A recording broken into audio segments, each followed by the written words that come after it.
Yo, yo, yo, yo, yo, yo. Let me quickly make my drink. And then we'll begin. Oh, I'm so excited to talk about shit today. There's so much cool shit happening. It's been quiet for months, it's felt like. There's so much cool shit. Goodness. Goodness. Oh my lord. There's so much to talk about.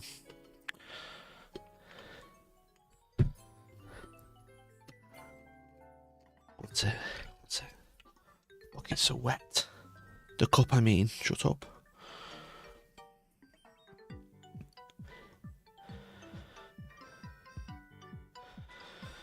One sec, chat. One sec.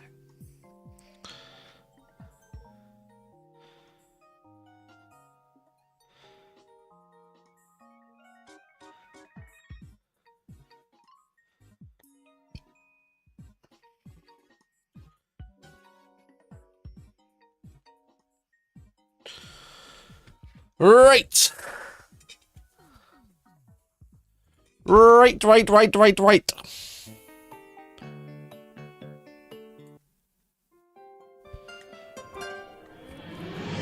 Ladies and gentlemen, boys and MBs, welcome back to Hellstormwargaming and welcome to this wonderful, exciting live stream. Hello.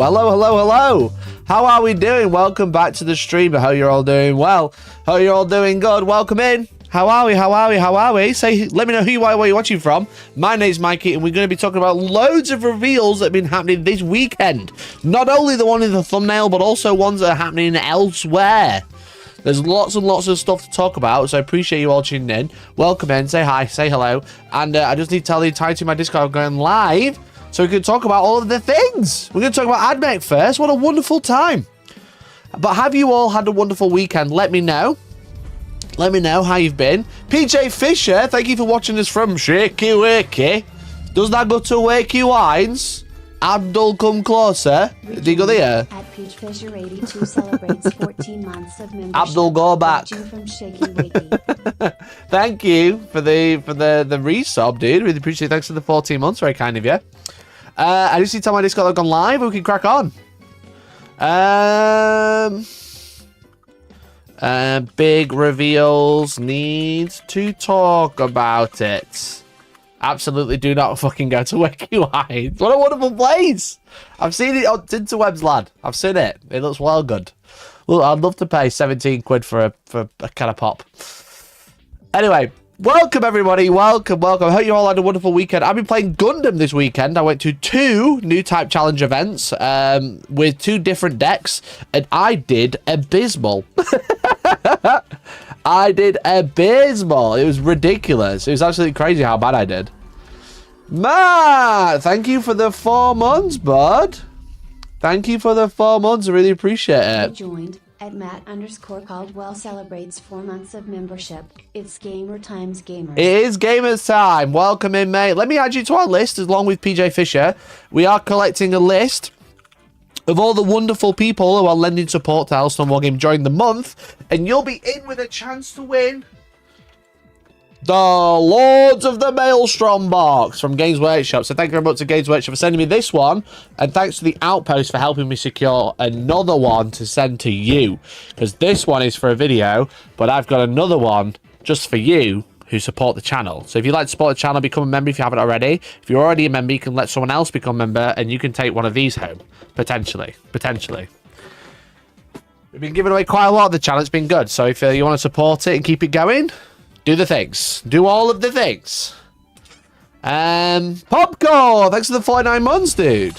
Appreciate you. Thanks for the 49 months. That's so long. That's so long, bud. Holy shit. Member at Popcorn Scorpion celebrates 49 months of membership. It only took 2 years for GW to learn that Heresy AdMech is great, and using that aesthetic for 40k is a good idea instead of. It only took them a little while. Popcorn, thank you so much for the 49 months, dude. I really appreciate it. And once again, Andy, thank you for the gifted. Riley Catter, make sure you say huge thank you to you, Andy, who just gifted you a membership. So you're getting our Discord for free now for a whole month. Getting our Discord for free for a whole month. So there's 124 people entered If you would like to join them, then consider super chatting or subscribing today. Really appreciate it. If I win, I'll swap the whole box for one of the lady on Hypnodisc. The lady on Hypnodisc? What lady on Hypnodisc? I don't remember. Oh, chat, it's a big reveal day. We've got so much to talk. I've got like 17 tabs open. That's not happened in so long. It's loads have been like, well, this thing's coming out. We already knew it was coming out. The end. From the command squad. Of course. Of course. Yes. She's cool.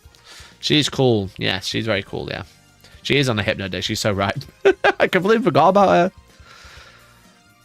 If I win, that's a bunch of Night Lords to me. Yeah, it's a great chaos box. Don't get me wrong. It's a great chaos box in general. So it is pretty good.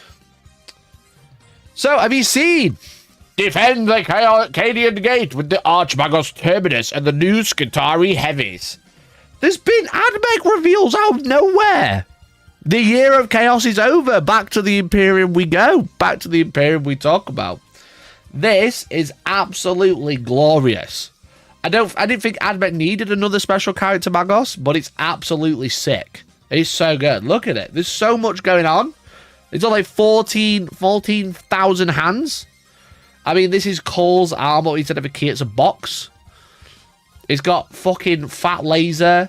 It's got a big stick that's kind of like an axe. It's the axe sideways by the looks of it. It's got feet. It's got legs. Cadia back. Oh, yeah. How did he defend the Cadian Gate? For the worlds of the Cadian Gate. Oh, okay. So there's like the Cadian Gate is where Cadia was. Right, okay. So he says, life was already a constant struggle against marauding renegade warbands, and now the traitors have free reign to bring their biggest fleets in and out of the Eye of Terror. Someone's going in to shore up the defenses with Forge-World Agripnar firmly in Kravek Morn's sight. That job falls to Thulia Gould, Archmagos Terminus of Mars. It's a very cool mini. It's a very, very cool mini. Been trying to see if any of the Rumour Engines match any of the reveals. Maybe this one. I feel like I recognise this. Otherwise, I've got no idea. I've got no idea. So it says, all tech priests who rise to the ranks of Dominus come to master their particular field of study. For gold, that field is war. She, woman in my Warhammer. Can't believe it. Games Workshop gone woke. Games Workshop gone woke. Can you believe? Women in my Warhammer. I thought they called it Manhammer. Not Woman Hammer.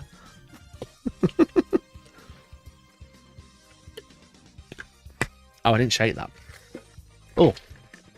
I forgot to shake my G Fuel. Exclamation point G Fuel.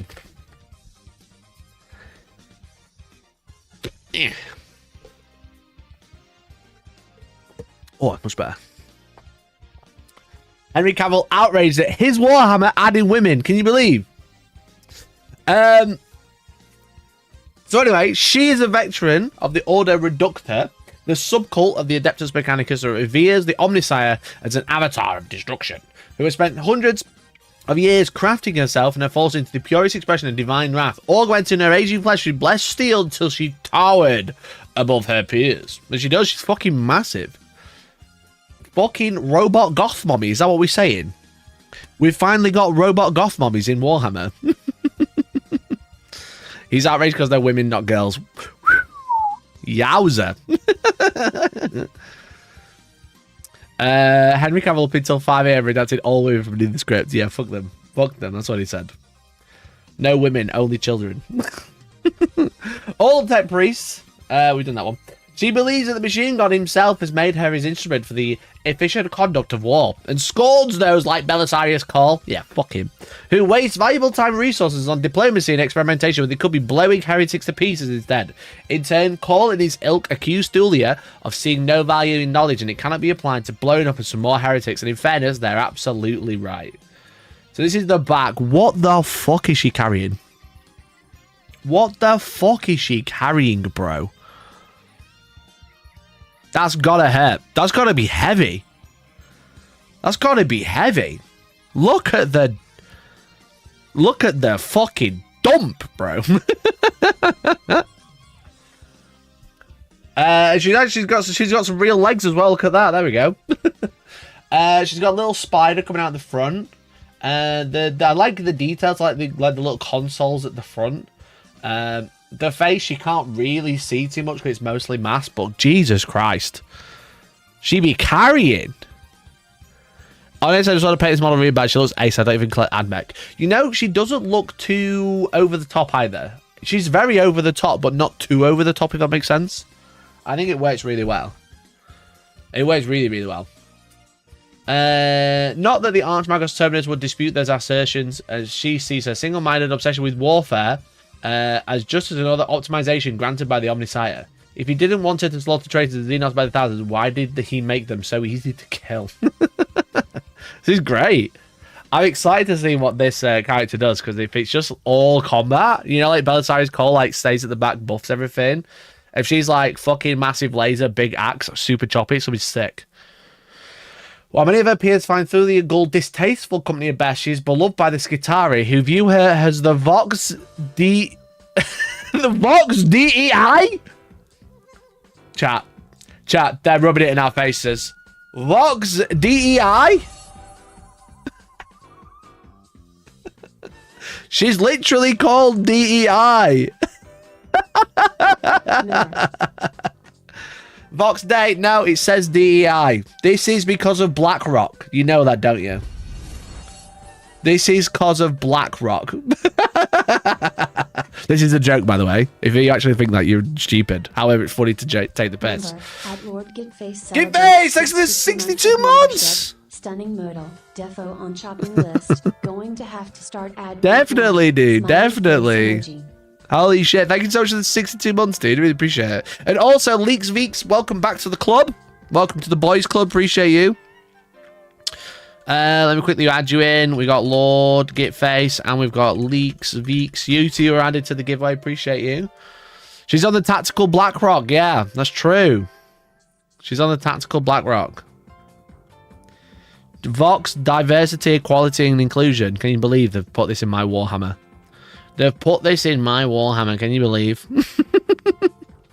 They view her as the Vox Day. They're living emitter of the machine god's word. They adore her for her unceasing pursuit of victory, often seized by unstoppable armored legions crowned by heavy Hastarii infantry. And they've revealed some new infantry.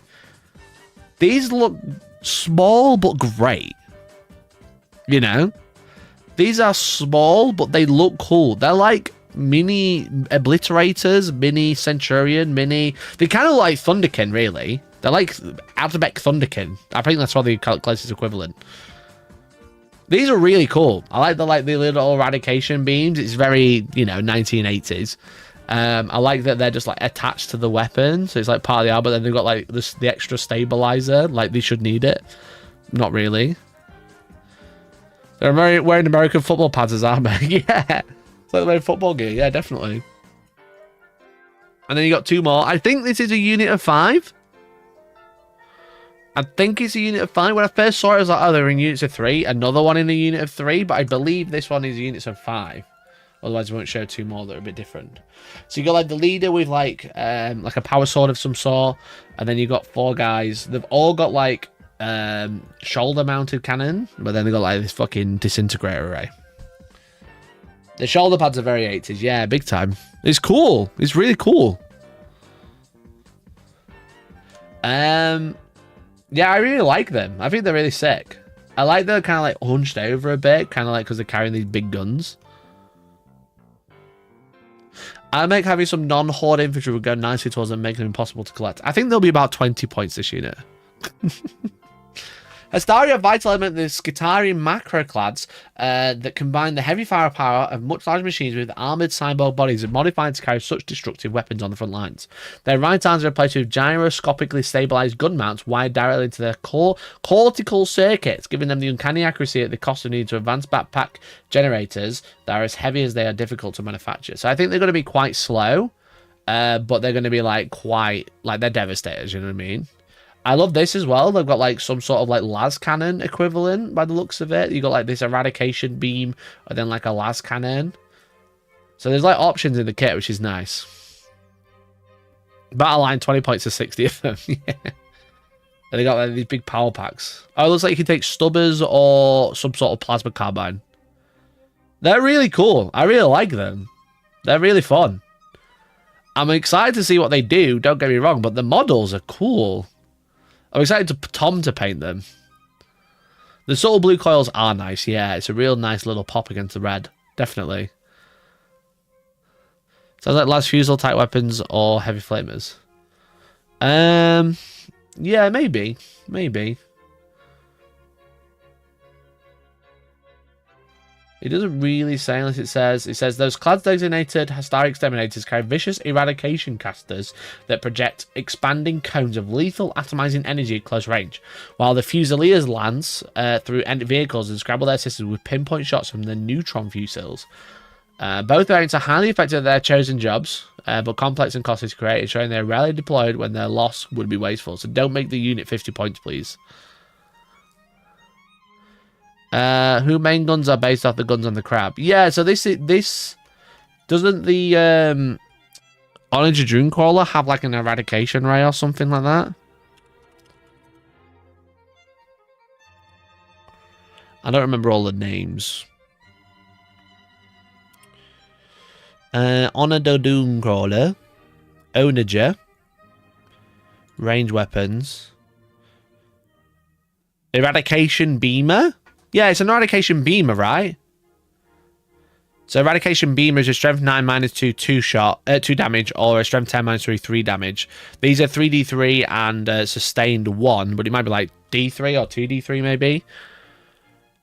And then the other one is fusil, las fusil, which are like las cannons.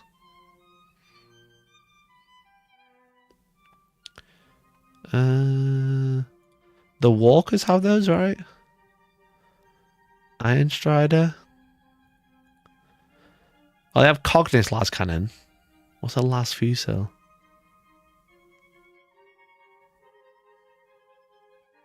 Same as these guys. Neutrino laser. The crab. What crab?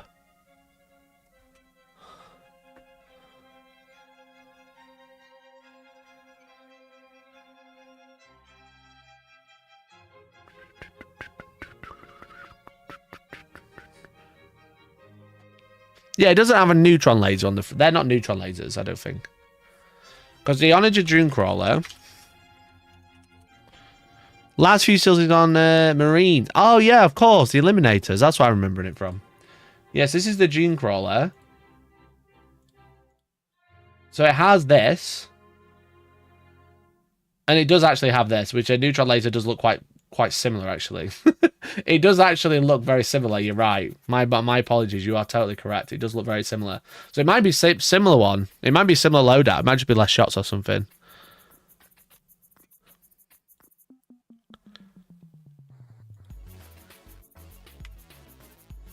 The neutron laser is strength 16 -4 d6 +2 and 3 shots. I can't see this being the same profile as a unit of these, but maybe 1 shot each. They're las cannons. They're really good las cannons. And then you got the eradication array. Eradication beamer. So it's potentially really interesting. Yeah, potentially. So there you go. You've got Thulia, the DEI, the woke DEI placement, and then 4 las cannons. So Devastators do exist. It turns out they can make heavy weapon squads. We've not seen any in ages. They'll be both Thulia Gold and their legions of Hastarii will be joining Warhammer 40,000 alongside the terrifying new Defiler, Mutilators, and Iron Warriors. Believe it or not, that's still not all that'll be joining us for the next big expansion. So also come back next week and bask in the shadow of Armored Glory. What the fuck else is coming out, bro? What's happening with 40k? Everything's out all the time. There's so much. I just hope they're good and decent amount of points so I met players actually get to use them. The issue will be not if this unit's good, it's whether it synergizes with the rest of it and whether they can actually fit them in. A new knight. You think there'll be a new knight? Bro.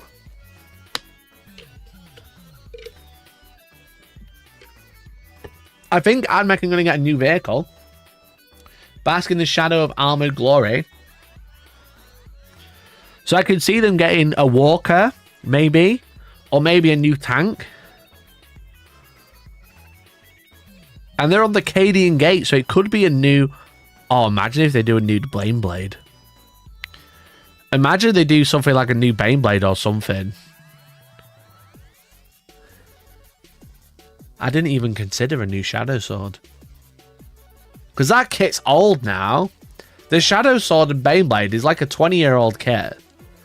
What if the Bane Blade is new and it doesn't have a bottom? Oh my god, that'd be so funny. That would literally be hilarious. What if there's a new Bane Blade, but it doesn't have a bum? It has a hole in the bottom, like the Rogel Dawn.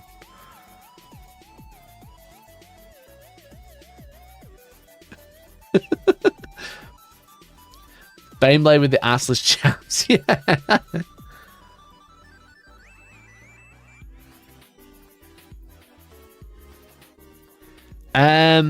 Is the plastic Bane Blade that old?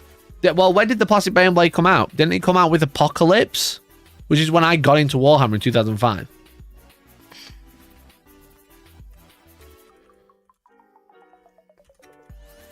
That's when the Stomper came out, and the Stomper, the Bane Blade. This one, 334. This is the first White Dwarf I ever got. Yeah, chat, sick it. Don't you think it's cool? Do you think that's really cool, this White Dwarf? 334. I'll try this one. Sound. Note loaded. What's going on? What's happening?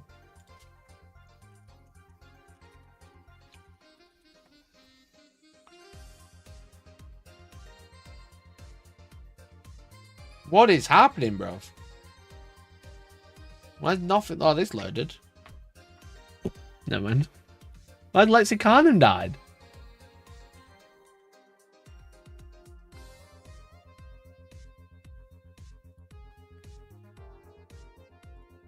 I literally 2007. 2007. Okay, fine.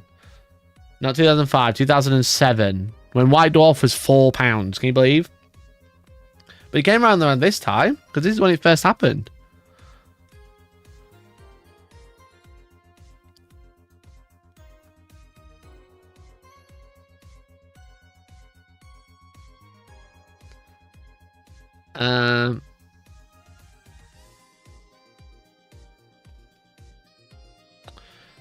It could be something like that. They've had habit using large-scale minis for Imperialis covers. Yeah, maybe. But the first one I got was a Ply Strike one. Was so good to read that thing a million times. Yeah, this is the first one I got. It's so cool. Such a gold cover.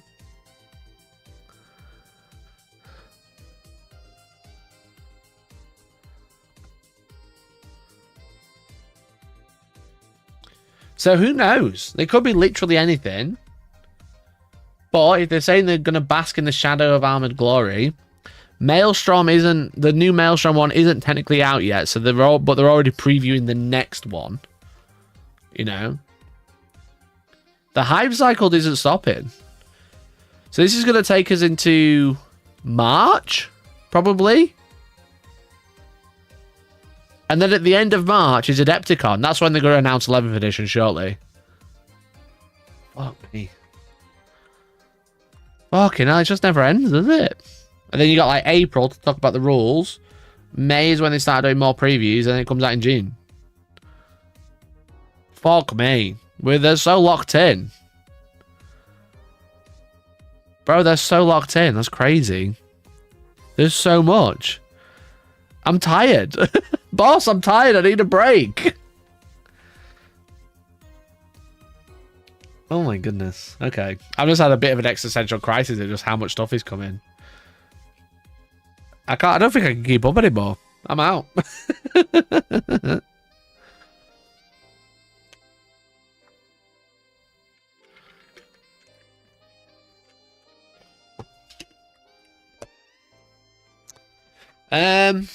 If it's a new Baneblade, who's selling this old Stormlord? I'll buy it. Yeah, how much is the Stormlord or Shadow Sword or whatever?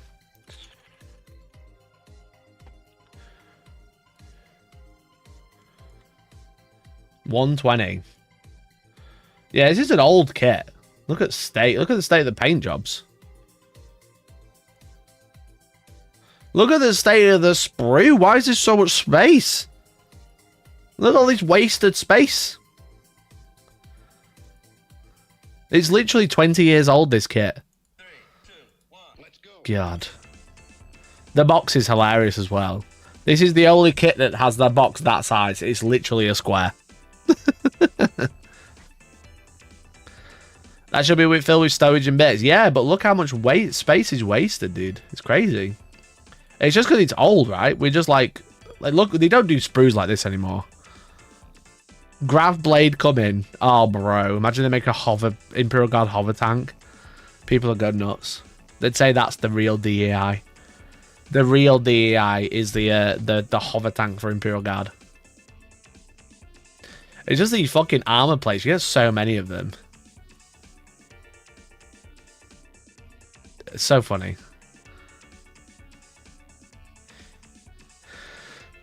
If they did a new one, they make it 3 different kits to stop you magnetizing. 100%. Yeah, if they did a new Baneblade, it wouldn't be all 6 variants or whatever there is in there now. Is it 6? 7? It would be all 6, 7. It'd be like 1 per box. Maybe 2 if you're lucky. And they're completely different. Every box builds the transport one with the big thing at the back that builds the top completely differently. And then it comes with the other turrets. You can't magnetize them at all. 3 with an upgrade sprue in a year. But you can't buy the upgrade sprue. You can't buy the upgrade sprue separately. You have to buy it brand new with the kit. There's another £175. Is it 6 in one box? It's loads, yeah. It's every variant in one box.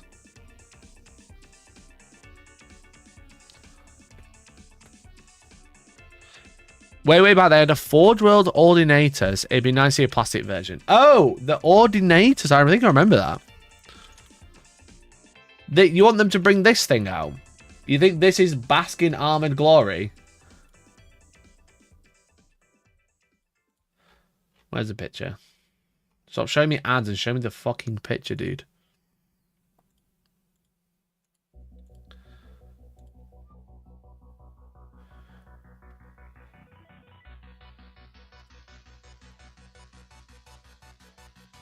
You think they're going to bask in this is the armored glory they're going to bring out? One of these? It's a possibility.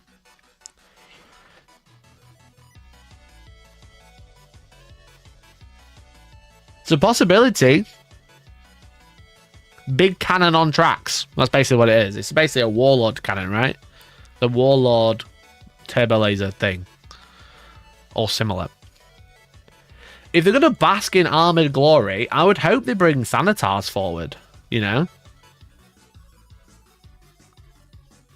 I would hope they bring like a modern version of a Thanatar, or even the Admech Knights, you know what I mean?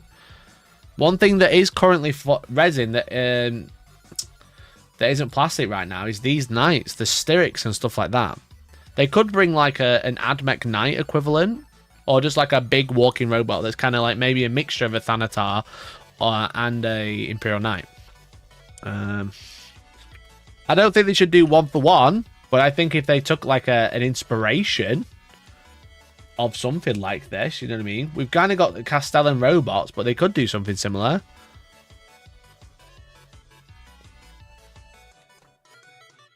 Just give us bad mech and I'll be happy. I think I could definitely see something like this, just a bit more modernized. A bit more modernized to the 1960s. Because this is a cool model. It's very cool. And in 30k, they're extremely popular. So they could just make like a giant, a bigger Castellan robot, you know what I mean? Like a dreadnought size. Look at that cannon, bro. That siege cannon's so fun. I just like to imagine what that does when it shoots, you know what I mean? Do you ever do that, chat? Do you ever look at something like in Warhammer and you go, how does that work? You know what I mean? How does that like... you know, a bit cringe of me. I'm kind of going in my hyperfixation mode, but it's just like that. I think that's what it'd do. What do you think it'd do? Let me know in the comments. It's sick as fuck. It's sick as fuck. Do you think he falls over? No, I think he always one foot forward. You know what I mean? Like he's doing a little jive, like a bit like that. Bit of that, but a bit more epic.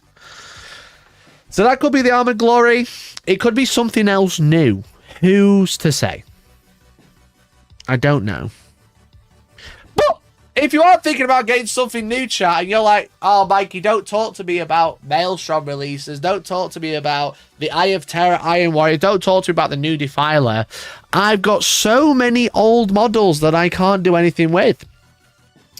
Well, that's where you can press X to reload your hobby using the Outpost.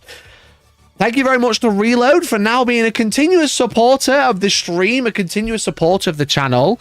Reload is Outpost trade-in system for your old minis. What you can do is you can go to their website and reload your hobby with code Hellstorm. You can trade in your old miniatures. You can post a picture. I think it will be UK only, so apologies if you're watching from further afield. It's UK only, but you can basically go to their website. You can fill in their form, and these are all the games they accept. They do accept books as well, and they do take in more games. But if you have a look at what they've got available or what you got available, send it in, and they'll get back to you. You can trade in your old miniatures for either store, like you trade it in for store credit.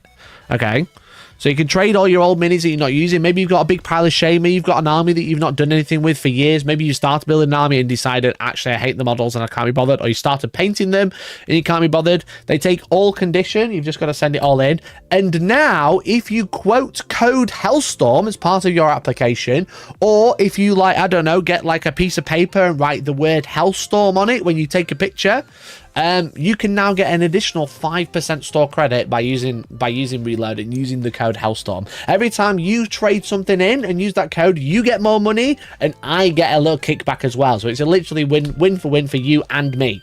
So if you've been considering getting rid of an army, you can't be bothered with dealing the stress of selling it yourself because it is a faff. You've got to pack it up and post it like loads of places, especially if you split it, and no one will buy it off you all in one go. Well, now you can using Reload. So thank you very much to Reload for sponsoring this stream and sponsoring the channel in the future. But if you want to get rid of your old minis, you can go to Reload as part of the Outpost. And also, just as like another side one, if you are interested in buying some second-hand minis as part of Reload, you can also browse their catalog, which is all available on eBay.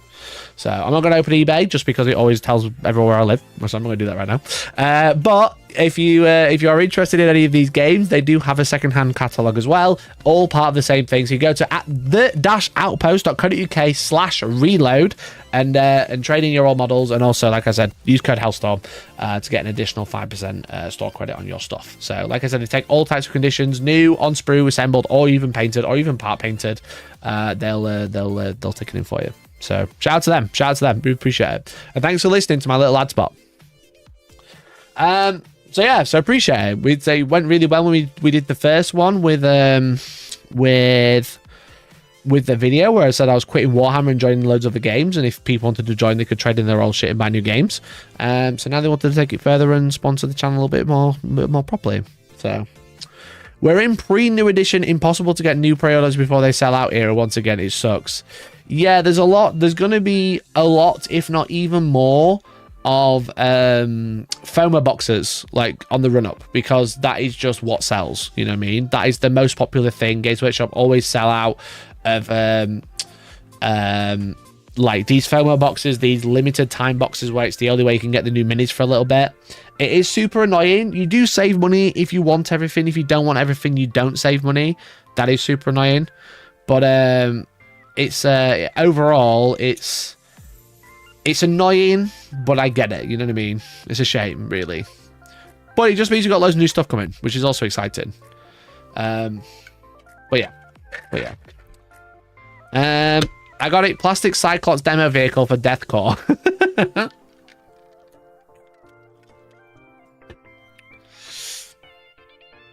You could buy a FOMO box, or you could win one. That's true. You could win one by supporting the channel today. Definitely cracking ball of energy, then tune. Yeah, we do love tune, don't we? If they're out of stock, it's the best way to save money. Well, you can always go to the Outpost and have a look if they've got it in stock. They're pretty good at getting supplies in. I've never had anyone complain about it, which is really good. You know, so everyone who uses the Outpost has been getting stuff pretty consistently. So shout out to them. Yeah, you could buy a FOMO box, or you could spend all your money on gift subs and possibly win a FOMO box. That's true, because we are giving away a Lords of the Maelstrom box. Thanks to the Outpost for helping me secure one. But this is what we're giving away. We're giving away one of these bad boys with all these minis in. This one was sent to me by Games Workshop, but I do have one to give away as well. So, it's good shit. It's good shit. It's a good box, to be fair. I do have a video of it coming out this week. I've been trying to finish it off today, but I've been away all week, and like I said, I've been doing some cards. Speaking of competitions, Titus. Yeah, I need to say something mate to find out what's happening with the results. Because I haven't checked if it's all been done yet. But yeah, that should be. I need to sort that this week. It'll be no later than this week. If not, I'm going to give everyone who entered a £5. No later than Friday. If not, I'm giving everyone who entered a £5. Write that down. Write that the fuck down. So, but speaking of cards, chat, did you see the big card sale? Did you see the big card sale? One of the most expensive card sales on the planet. Did you see it? Have you heard about it? Have you read about it? I cut the new red Corsairs in half video. Now, some of you might be thinking I'm talking about Logan Paul and the Pokemon card. But I'm not. I'm just not taking a picture of God.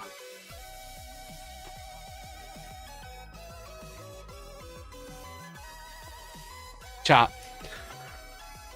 I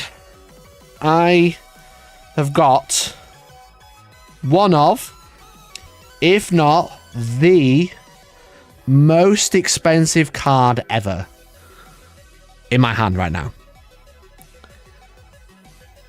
No, we don't care about Logan Paul. I mean, I got the video up. I'll tell you about that in a minute, because it's cringe.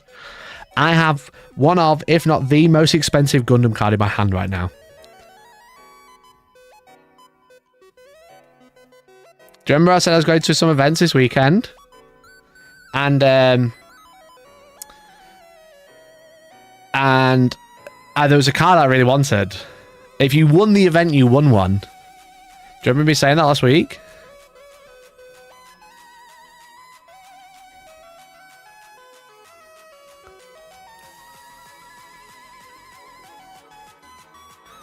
I didn't win. Chat, I didn't win.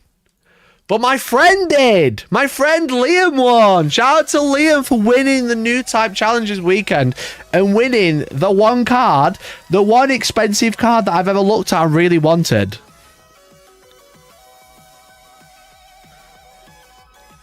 So I got it. I got it. I got the freedom card that I said I wanted. This is the most expensive card I own. Now, Liam's a friend of mine. He did me a very good deal. But this is basically extremely limited. I don't know how there's not many in the world. It's not like there's one of, it's not a one of one. No, I won't lie to you. But it is highly sought after new type challenge winner card. So this type of card can only be won at a new type challenge event. And it is absolutely gorgeous. It's absolutely beautiful. And he literally, I was talking to him Saturday night. I went to a new type challenge event, went 3-2, needed to go 5-0 to win. And I was talking to him and I was like, oh, I'm just so gutted. I really want this card. And I just haven't got it. I haven't been able to win. And he went to one on Saturday and won a new type challenge event and won the card and sold it. And I was like, why did you sell it? I want it. And he said, well, I'll come to an event with you on Sunday, and then you got more chance of winning it. And I was like, one, rude. Two, true. And then he went to one. So he managed to get one. And then I traded and bought it off him. He did me an exceptional deal because we're good friends. But look at it. It is crazy, so nice. This is the Freedom Gundam New Type Challenge winner card. It is a very, very nice card. You can only get it by winning these events. You can't get it. You can't buy it off the shelf. You can't pull it from a pack. It is so nice. And it's so, look at that. Oh, gorgeous. Chat, I'm going to get it grade. I'm going to grade it. What do you reckon?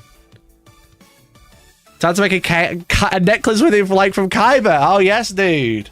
Oh, that goes so hard. Imagine I'm playing my Gundam events and I'm wearing like a very, very expensive card. Holy fuck, I just looked it up on eBay. It won't be that price. It is. I didn't pay that much for it. For reference, chat, there's one of these on eBay in the UK right now for £1,000 or like 900 quid. I didn't pay 900 quid. I didn't pay close to 900 quid because it will go down, but it is like one of the first few available in the UK. Wow, you must really good if you won this. Yeah, I'm really good. I take my friends to events. So there you go, chat. There it is. The Freedom Gundam. The one expensive card that I've ever wanted. Because it's so nice. And I love Freedom. I love Seed Destiny. I love Seed. Oh, look at it. Isn't it glorious? It's literally perfect. It's literally perfect. So as soon as I got home, I put it in it's in 2 sleeves and a top loader. And then it's in this little packet as well. Look how well protected it is. Look at that. It's never been more protected. So I'm going to get it graded. I don't know who I should go with though. I've never graded anything before. I know the companies like PSA and stuff like that. But I might go with Ace because they do like custom labels. And he's like a big Pokemon guy in the UK. Dang, scissors time. You mean this? Screenshot chat. No way! No way! So he's living there now. He's living there. So yeah, so I didn't pay close to what eBay prices are. eBay prices it's extremely inflated because there's none on eBay right now. 5 gifted to cut in half. Oh bro. Oh bro. You're gonna have to add a couple of zeros to that. Someone in Australia is selling one for me at 1,555. Yeah, I couldn't afford that. I told Liam my budget, right? And it was similar to like, I told Liam my budget. We did some trading. We got the cost down, but it wasn't anywhere near that. It's like a fifth. So, because all the other new type challenges, if you go like new type challenge 2 with the Quebele, for the Zeta Gundam or the Gundam Aerial, if you did want to look it up and put NTC at the end, they're all about 300 quid. So we did it similar to that. But Freedom is the most playable card that's come out from a new type challenge, and Freedom is one of the most favorite Gundam types. So this is your way of saying please give me more super chats. Yes. Please chat. But no, I thought because like people might not know, I thought it'd be cool to get it graded and stuff, you know, so we could like get it graded, then we could do like a big reveal, hope it's a 9 or a 10 in terms of quality, go through that experience so we kind of know.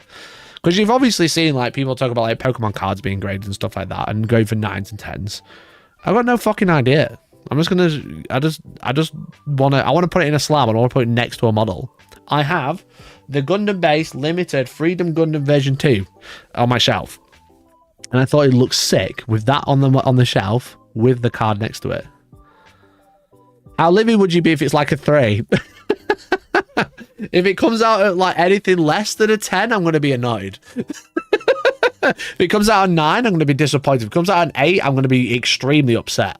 If it comes out at 7, I'm going to question their authenticity. I'm going to question how good they are at doing this.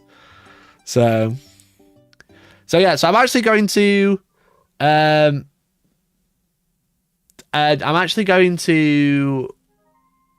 two more events. I'm going to one this Friday, which means I won't be streaming Friday, I'm afraid.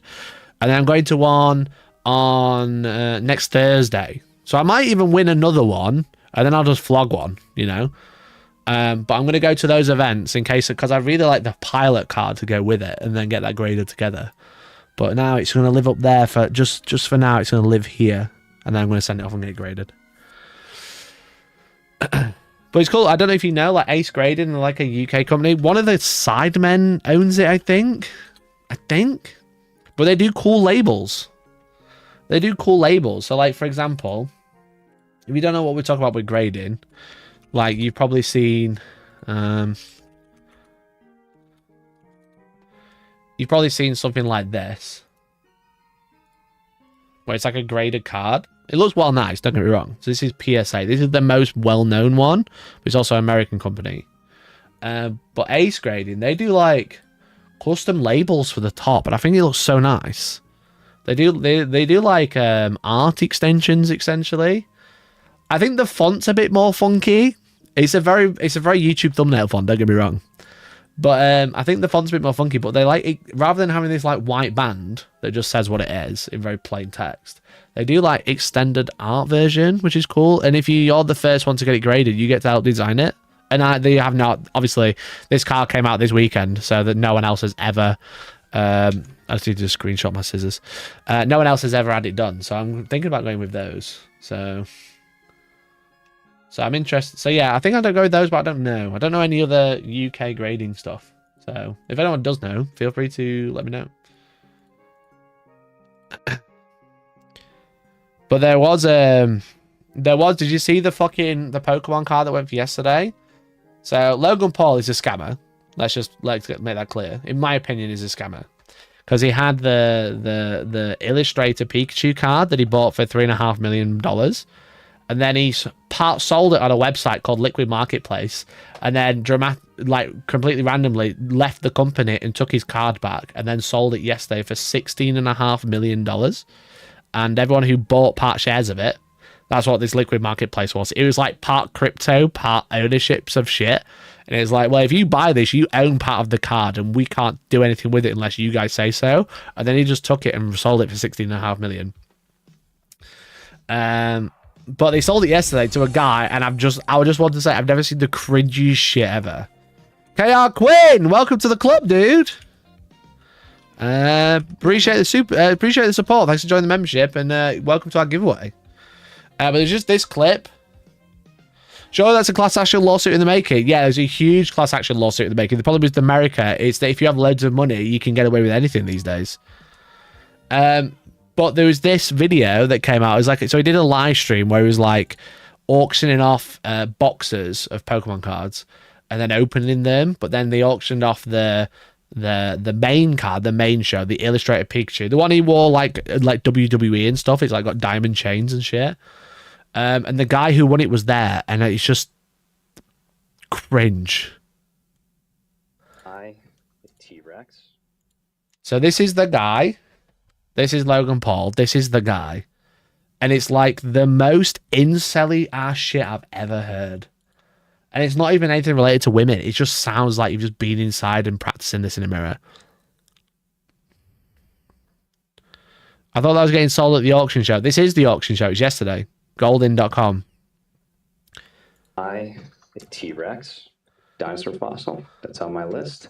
What? I'm going to buy the Declaration of Independence, maybe from you. Yep. We'll find out. Bro, this is crazy. And I'm not stopping there. This was only the beginning. Yep. This is my brother, Tony Mucci. Mucci, bro. He's a film director. Oh, the Pokemon Master. And we have been fans of Pokemon since we were kids. Oh my god. This was the right way to start the treasure hunt. You just started? I just started it, baby. Bro, that is so epic. Treasure Hunter. The treasure hunt. If you want to learn more about it, Yes, I do. go to treasuretrove.com. I'm so intrigued. It's like, it sounds like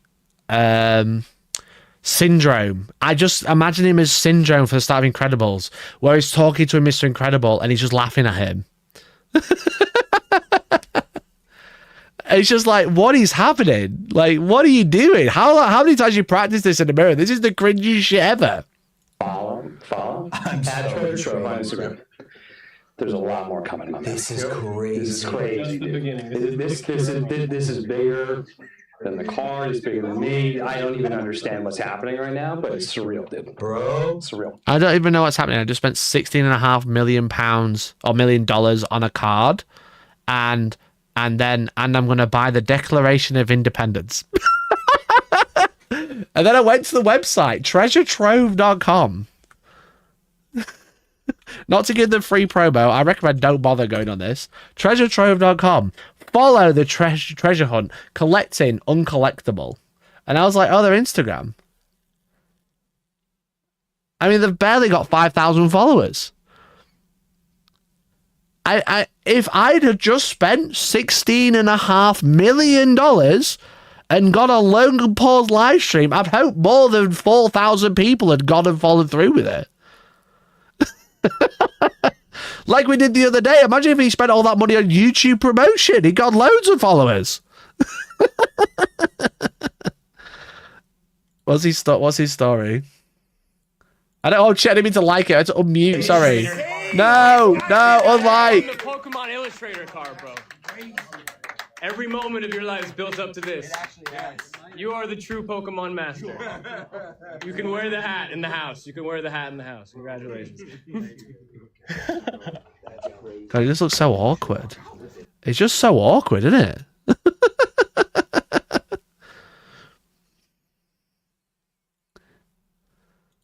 It's just too send a couple seconds. It's too much. I gotta coordinate with you. The fact that you're here is so. Yeah, I'm getting security coming right now. Okay, yeah. Most expensive card ever sold in history. The Pokemon Illustrator card. The only PSA 10 in existence. Iced out. This card is as old as me. I've seen so many close-ups of this card. It looks so bad condition. The condition looks so bad, dude. It's now ours. Guinness World Record, baby. And I also want to say thank you to Jeremy Padower, just over there. And yes, I said your name right. So 16.5 million for 4,000 followers. Bro, you could have gone on the Viewbotting website and got way more for that. We did that the other day. We literally did that Friday. Imagine thinking I'm going on stream for this major event. I better chew gum open mouth. Fuck me. It's just, like I said, it's just like evil villain explaining the plan to the superhero when he's already won. This You know is what I mean? great first acquisition for that. But no, Logan Paul's the villain as well. He's the goon.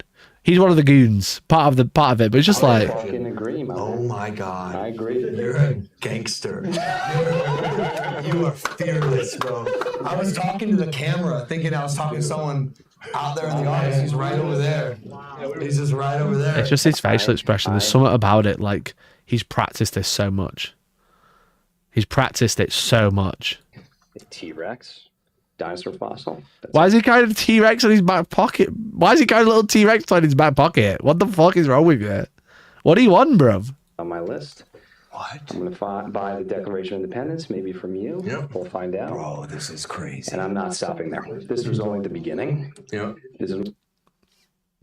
It's so staged. It's awful. It's awful, dude. It's so bad. It's so cringe.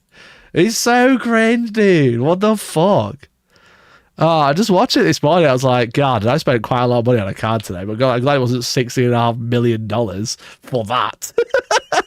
I know when I buy Gundam, I'm going to get one follower max, you know?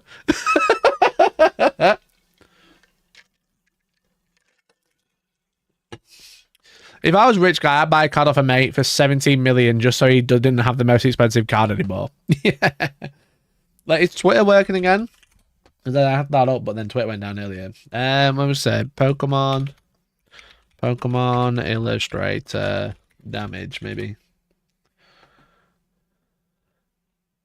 There's like loads of close-ups. It was like scuffed around the edge. It was fucked.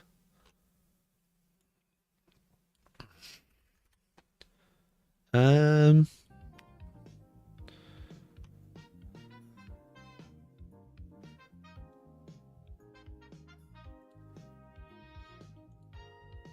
it this one? There's like all these like random marks on it and stuff, you know? There's loads of like random marks on the back. This is supposedly a gem mint perfect card. And there's like loads of scratches on it. Like, what the fuck?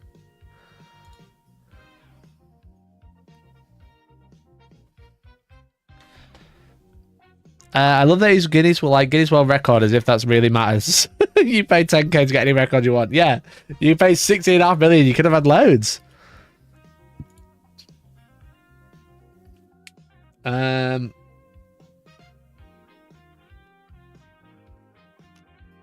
This is him on the 20th on Christmas Eve, explaining that he took it back for a Liquid Marketplace and he was never part of it. And then the note is Logan Paul is the co-founder of Liquid Marketplace. So he sold half of it to all of his fans and then took it back and sold it again. So absolute scam, bro. Absolute scam. Anyway, loads of people call him out for it. A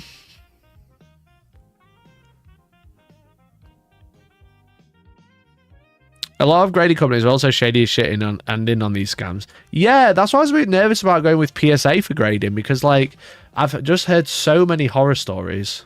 So I'm a bit like, oh, maybe I'll just go with Ace Grading. Like I said, they're in the UK, they're down the road, they'll be back within the week. I didn't think it was that expensive either. And the label looks cool, I think.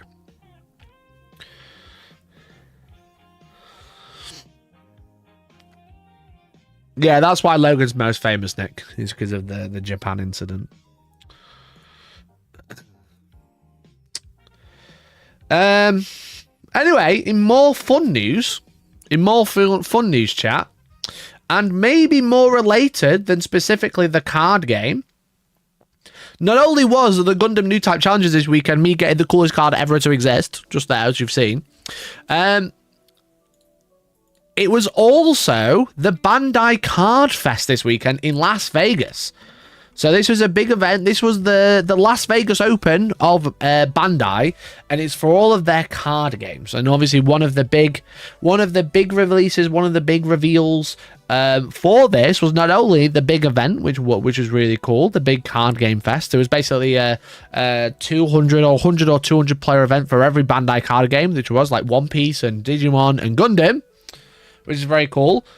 But also, finally, some news of Gundam Assemble, because some people were actually getting demos of it and getting their hands on it.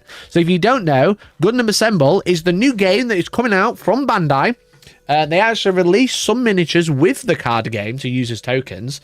However, they are actually announcing more stuff about the game on the 4th of March, which is about 2.5 weeks away. However, they had previews / demos of it at Bandai Card Fest where people go play. I personally couldn't go. However, lots of people on Reddit, on the Gundam Assemble Reddit, appreciate you, love you, have posted so much information that I've really been holding off to try and get into, because I wanted to get into it with you guys so we could go through it all together. So if you don't know, Gundam Assemble is the new miniatures game that is coming from Bandai using gunpla, but small scale gunpla of your favorite characters from the Gundam universe, from all ranges of the Gundam universe, and bringing a tabletop game on a hex-based grid. And as you can see, we have Shah Zaku and some Zakus. So now, a lot of the miniatures that were on show at the event, or what people could play, a lot of them were the stuff that is already available as part of the card game. But the card game miniatures, whilst the same miniatures, are on different bases. You can see we're on the hex-based grid, so we've got hex-based bases. But also, the miniatures are the same, but they will have extra rules and stuff. So if you've already got the miniatures, I don't know what that means for you in terms of getting them ready for the board game, but they've shown off some pictures of the board game. So there's lots of pictures, there's PDFs, and there's some just like a couple of videos and stuff that we can have a look at. Quick question before we start. How many pins do you have left for your free pin case? I think I have, well, as long as DOWAG sorts out for the one, I have one more to get. So I've got to go in March sometime. So as long as DOWAG sorts out for this month, I'm going down to next month to go and get my prize. I have 5 of the 7 right now. So.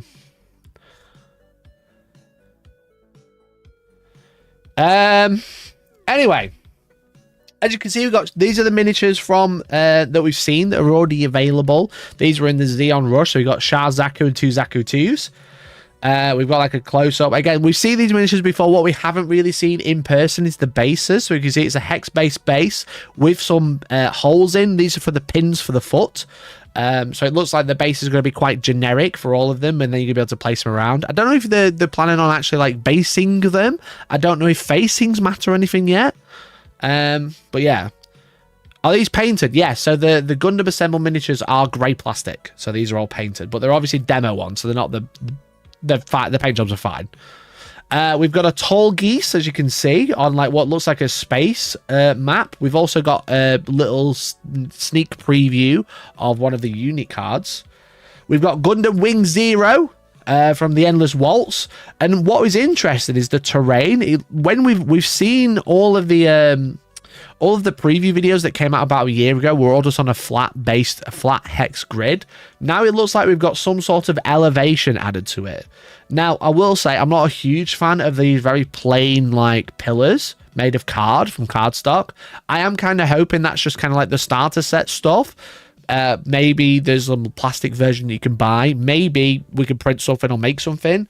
But it looks like rather than it being a flat mat, it looks like it's a 3D elevation versus, shooting up, shooting down type game rather than being just like completely one plane, which is quite fun. Especially because like Gundam's so dynamic, especially because you've got like space combat, you've got like flight combat, you've got water combat. So I'm glad that it looks like it's got like elevation and stuff like that.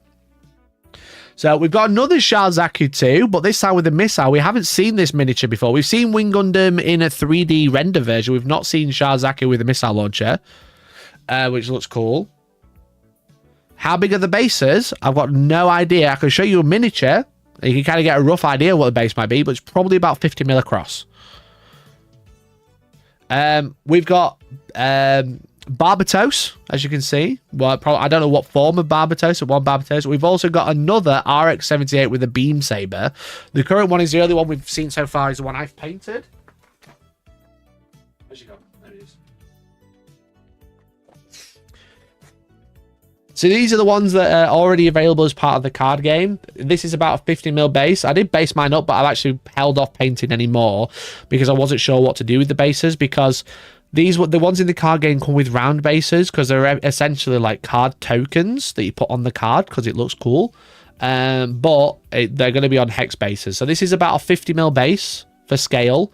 So they're a bit. I've done a full video about Gundam Assemble miniatures so far. So if you want to go check that out, I really appreciate it. But yeah. So this is the RX-78 we've seen so far, and then this is the one we've seen at the event. So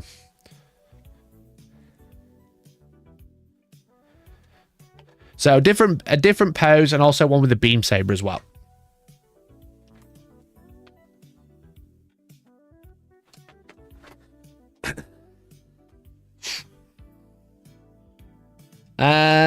There's also Epion, as you can see, looking very cool. I love this this sword. I wonder if this is like clear plastic that they've then painted, or it comes like this and then you stick it in, because it looks see-through, but it might just be painted. It looks pretty nice. Brennan, thank you for the 5 gifted, dude. Thank you so much. Let me add it to our giveaway for the Red Corsairs box. Gifted members. Thank you, Duck, my man, my dude. Appreciate you. Thank you very much. You texted me the other day. I really need to get back to you, so my apologies.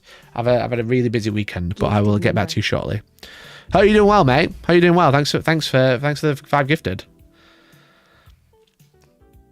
It looks like semi-transparent right in the middle. Yeah, that's what I was. It looks transparent here, right? So I wonder if it is clear plastic. The hex base might have something to do with facing. It might do. Yeah, I don't know. I've got no idea. So that's why I've personally held off doing any more. Gifted member. So yeah, so you can see it's like on this raised platform. We've also got this like flag, which might be like an objective. Might be an objective square or something, or hex or whatever, maybe. We don't currently know. There are PDFs of the rules. I've personally not read them because I wanted to do it on stream. Gifted you don't see the red from the sign behind it through. Yeah, a little bit, definitely. So it could be like clear plastic. That'd be well sick if it became clear plastic so you could paint it. There's like another shot of it, as you can see. You got like the example in the background, like a 3D render of the example. You got like a really like pretty wild hex board going through, and then like flight bases and stuff.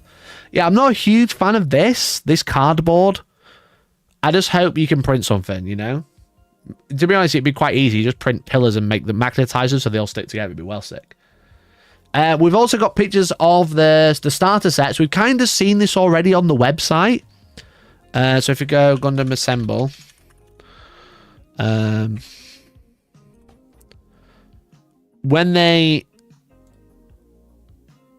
Was it this website? Yeah, it was here. So we looked at this a few weeks, like a week ago, and they kind of said like details will be revealed on the 4th of March, and it kind of said, look, get into the gear with the starter set, which is 3v3.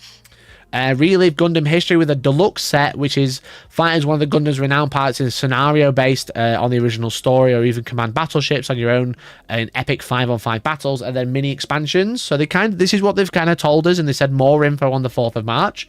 I imagine more info is such as like actually what's in the starter set, when it's coming out, maybe even a price. I don't know. But this is all we can see so far. It just says we do have products. This is all it gives us.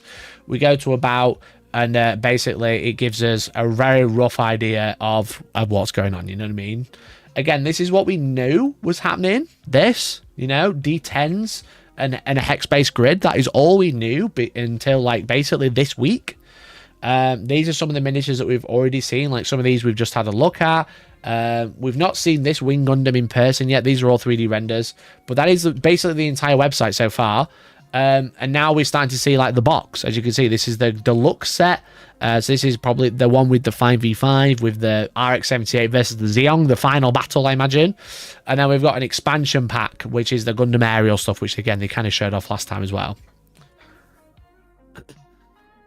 Hold on, you need 5 friends to play this. That's going to be tricky. 5-on-5 units. And then we've got some like posters. So we've got this again. This is a screenshot from the video. We've got like this, which I don't actually know what I'm looking at here. It looks like it's doing a kick of some sort. I don't know what unit I'm looking at. I don't know what it's supposed to be, but the paint job looks nice. We've got the other Zaku, Char Zaku 2 with the RPG type thing, and then another picture of the RX-78. Again, the RX-78. And then that one again. I don't know what that is. I don't know what I'm looking at. The Barbatos, again, another close-up of it. Look at, again, just like a nicer paint job, like more like a studio paint job. The Epion.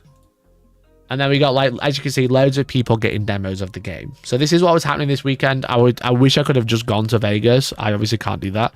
I was too busy playing cards. But I'm extremely jealous of all these people being able to play it so early. But thank you very much to Majalam, for uploading some pictures. There's actually been quite a lot, to be honest. So if you look through, you can kind of see, like, the top of the box or the side of the box. It has, like, Epion. It has whatever that is. You got the Zaku. And then you got Barbatos, the Wing Gundam Zero, and the RX-78. Maybe in this starter set. Maybe that's what it means. Or is it just showing you some pictures? But that is what the side of the starter set looks like. How do I get out of this? Oh, it's a new tab, that's why. And then you got like the other side. I'm not seeing this yet. This is all new to me. So you got white base. That looks so cool, actually. That looks so good. And then you got gun cannon and gun tank. Now, gun tank we've already seen because I've got one. But gun cannon like this we've not seen. We've got 2 ball. That's all it's called. It's called ball. The gym. And then the RX-78 with more missiles. And then on this side you've got, I think, is that the Zanzibar, maybe? We've got the Zeong. We've got whatever this is. We've got the Rick Dom. Some Zakus. Oh, they look so good. Sorry I can't flip the image. Flip it in post. They look really cool, actually. So this is the deluxe set. So this looks more like what I would expect. So this is the 5 Gundam and a base versus 5 Gundam and a base. So this is like the campaign, the big starter set that they mentioned, the live through the narrative type thing. It's the final battle, Zeong versus Gundam, and all his mates. So you got Ricky D, you got Zaku's and stuff like that. I don't know what this is. I don't know what these are. I've never seen those before. Most of my knowledge is from the card game. I've seen the original season, but I've not seen the full timeline. I've only seen the original show. But they look great. They look really cool. Oh, God, I didn't see all this. I didn't know there was more in the comments. It says, my friend found this picture on Twitter. This could be. This does look fairly up to date. So as you can see, this looks like a board. So you're still using D10s. I don't know what all of the tokens mean, but you can see you got like this card elevation with like these towers. We got these like towers and stuff to stand on. This is a mixture. So I think there's like narrative where you're like reenacting the battles, and then there is like match play or whatever, like an equivalent of like open play, where it's kind of like Saga Edition. You can kind of mix everybody and everybody together. So like you got Wing Zero, Zaku, the RX-78, Epion, and the Barbatos on here. And then if this is legit, like I said, this is just a random picture from Twitter. It does look like it because the unit cards seem to match. This looks like a more premium version of the towers in the middle. So if this is the premium version compared to this card, I'm actually okay with that. It keeps the starter set cost down, which is great. But also it allows people to upgrade if they want to. Because I think this is fine to play, but it's going to look way better if it's this. You know what I mean? So we've got some sort of tokens. We've got the unit cards as well. And we've also got on the right some minis. We got the Wing Gundam Zero there as well, just under my head.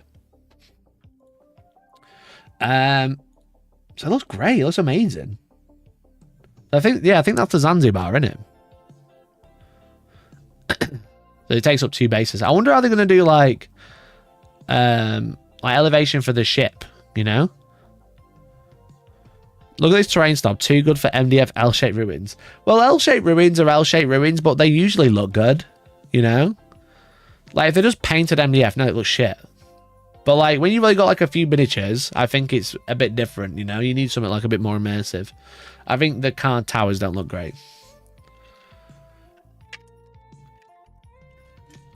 I just noticed the Rick Dob up here as well. There you go. You got Ricky D there.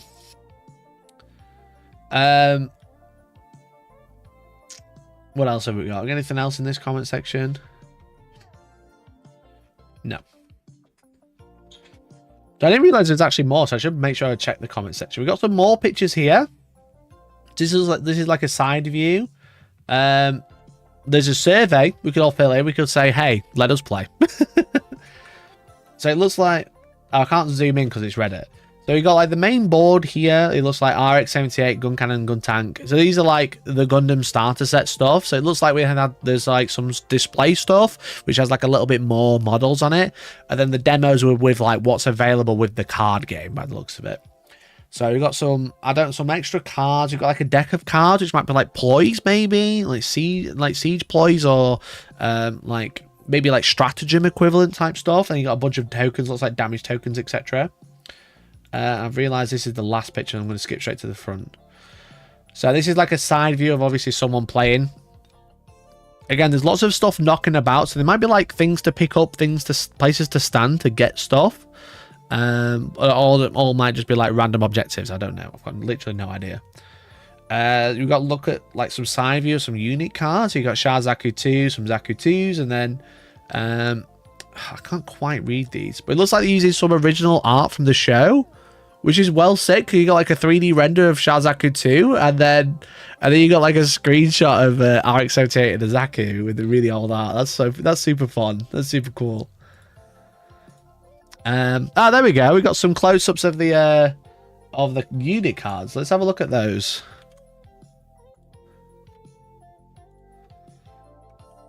So we've got HP, VP, and TL. I have no idea what that means.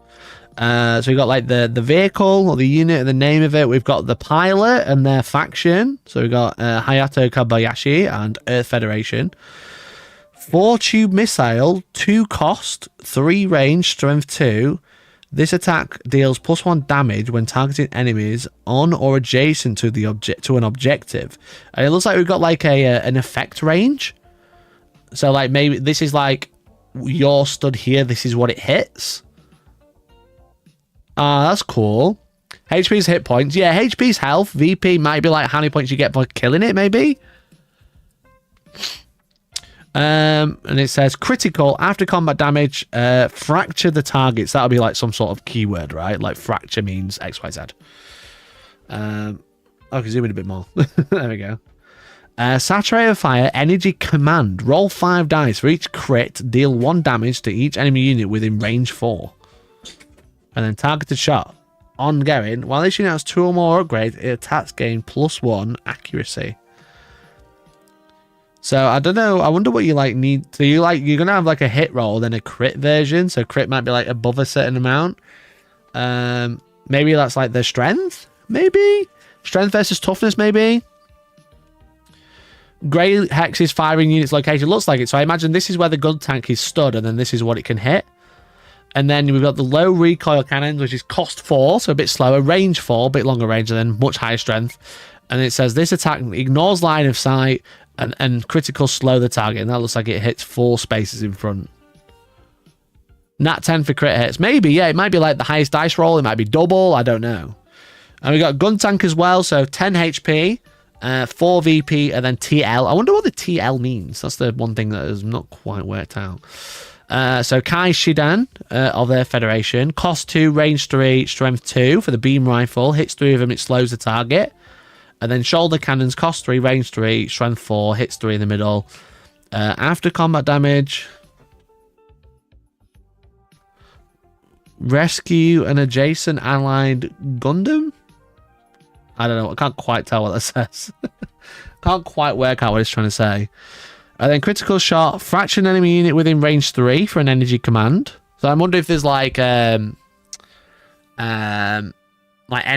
and command is kind of like an ability you can trigger for so much energy a turn, maybe. And then you got Federation Courage, ongoing. While this unit has 2 or more upgrades, this attack counts 7s and 6s as crits. Or 7s and 8s as crits. So yeah, so crits are going to be like the maximum roll by the looks of it. By judging by that, if 7 and 8's a crit, then 10's a crit or whatever, you know, or like 9's a crit. And then you got some like upgrades. You got Earth Federation Shield. I can't quite tell what it says because it's not the greatest picture, but you kind of like got some unit upgrades maybe. So you got like base units and an upgrade. And then we finally got the Gundam, HP 11, VP 5, TL 2. We've got Beam Saber, cost 2, range 1, strength 2. So obviously it just hits in front. After attack roll, destroy 1 shield. Maybe. It's getting blurrier the further we're getting away. And then we got a beam rifle as well. And I can't quite read what this says. But I like the stat cards. They look very. So it looks. I like the. It looks like it's gonna be no take magic. It's all gonna be a grid-based system, which I like. Very, very, very Halo Flashpoint, which I'm not mad at. As soon as you know what all this means, I think this does look pretty clear. It doesn't look very. These might be demo stuff. The rules might change. This is also stuff people have taken pictures of at this event. But it looks fairly straightforward, I would say. Like when you're just looking at the stats, like I don't know what half of it means, but I've got a rough understanding just by guessing. You know what I mean? But it looks like the profiles are quite nice, and especially you can like upgrade them stuff, like give them upgrades, like give RX-78 his shield and stuff like that. That's gonna be well sick. So, what else do we have on this one? Okay, that's all of the pictures so far from there. Let's check the comments, see if there's anything else. Child of Battletech and Marvel. Yeah, it's like a bit Kill Teamy, a bit Marvel, a bit Battletech. I wonder if there's any pictures. No. So did you be watching Gundam? Does this game look like the rules match narratively, like how orks hit on 5s in 40k, for example? From the very limited knowledge that I have of the game, from just looking at the stat cards, I mean, you can kind of see this guy has 2 arm cannons and then 2 massive rail cannons, and the shots and the shooting kind of lines up. Like the fact that the long range recoil doesn't need line of sight, which is quite fun. The gun cannon does have a beam rifle and shoulder cannons as well, and the Gundam's a Gundam. He's sick at everything. So without being able to read his rules, he looks stronger because he's got a beam saber and there's a beam rifle as well. So obviously I've not seen everything. I've only got very limited knowledge of Gundam anyway. But it looks interesting, definitely. So it's top-down view of the Assemble cards. Sadly, we can't fucking zoom in because Reddit is Reddit.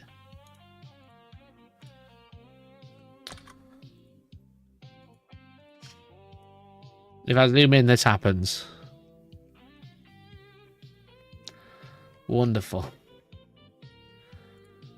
So we've got some sort of like sacrificial overload, iron-blooded, epic. I don't know what any of this means, but again, these look like the like ploy cards. You know what I mean? We got to look at the dice as well. It looks like D10s with a logo on the 9 and the 10. So I imagine a crit is a 9. You know, especially because it said that you can get crits on 7 and 8s. Hello. Oh, my cat's meowing really loud. Hello. Hello. Hello. Hi.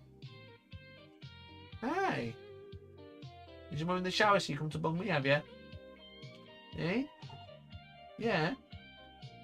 Yeah. Yeah. Come up here then.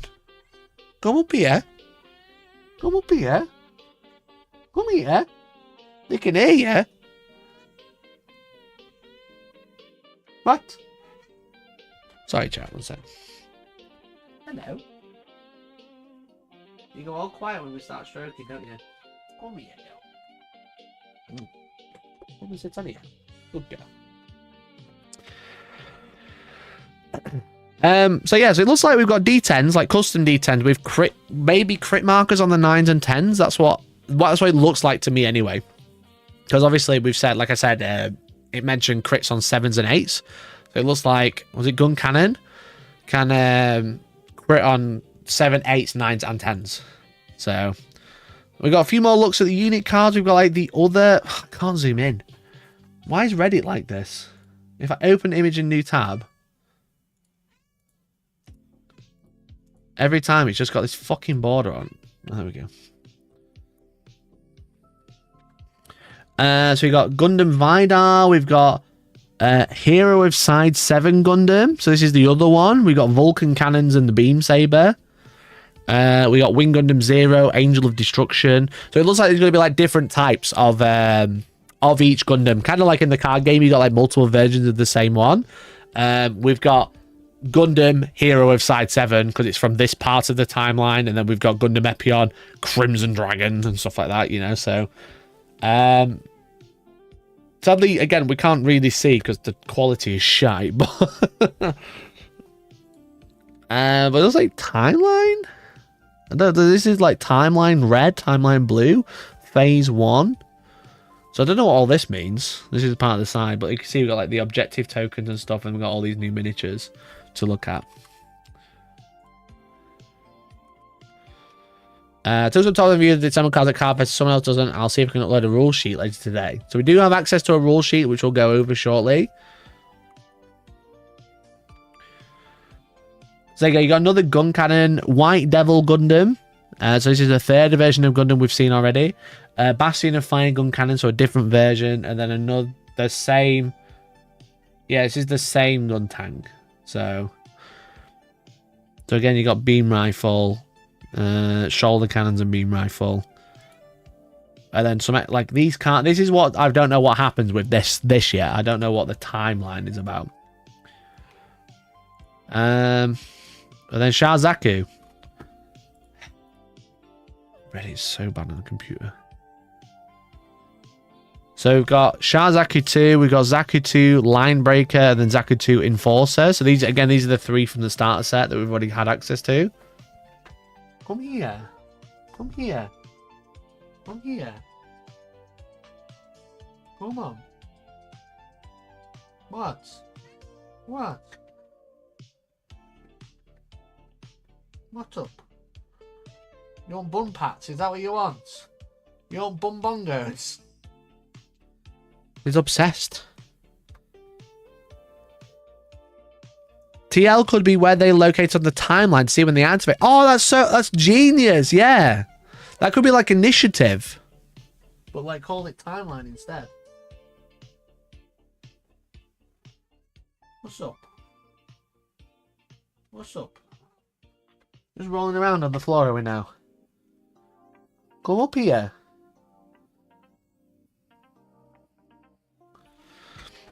Yeah, so TL could be like initiative. Yeah, because obviously if you've got this timeline thing, that could mean like initiative or something. TL could be timeline, but I didn't look stupid. I mean, we don't know. I'm just guessing, bro. So you nothing stupid, definitely. Looks like each miniature pose gets its own unique stat card. Yeah, so it feels like there's going to be like multiple versions of the same unit, like the multiple versions of Gundam, but they all have their own stats, which is cool. Not only just like unique miniatures, there's also stats. Ah, they're on Imgur.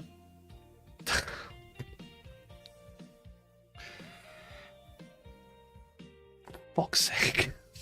I can't go on Imgur because I'm in the UK. Shut up.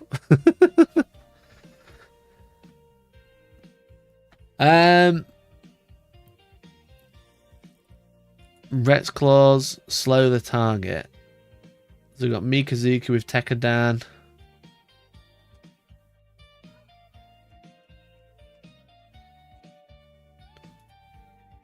No, give me a second, I've got to hack the mainframe. I use a different browser.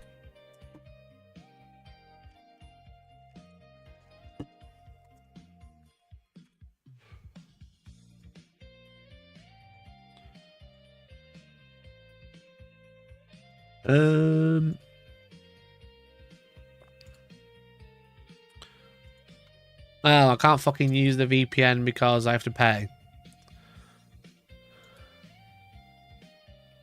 Oh wait, did that work?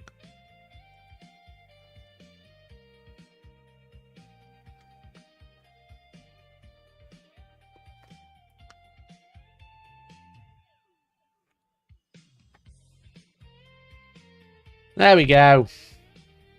Can we zoom now? For God's sake, let me zoom in. What is it with fucking pictures not being able to zoom in? There we go. So we got Gundam White Devil. DX01U01. So I wonder if that's like the unit's like code. Maybe.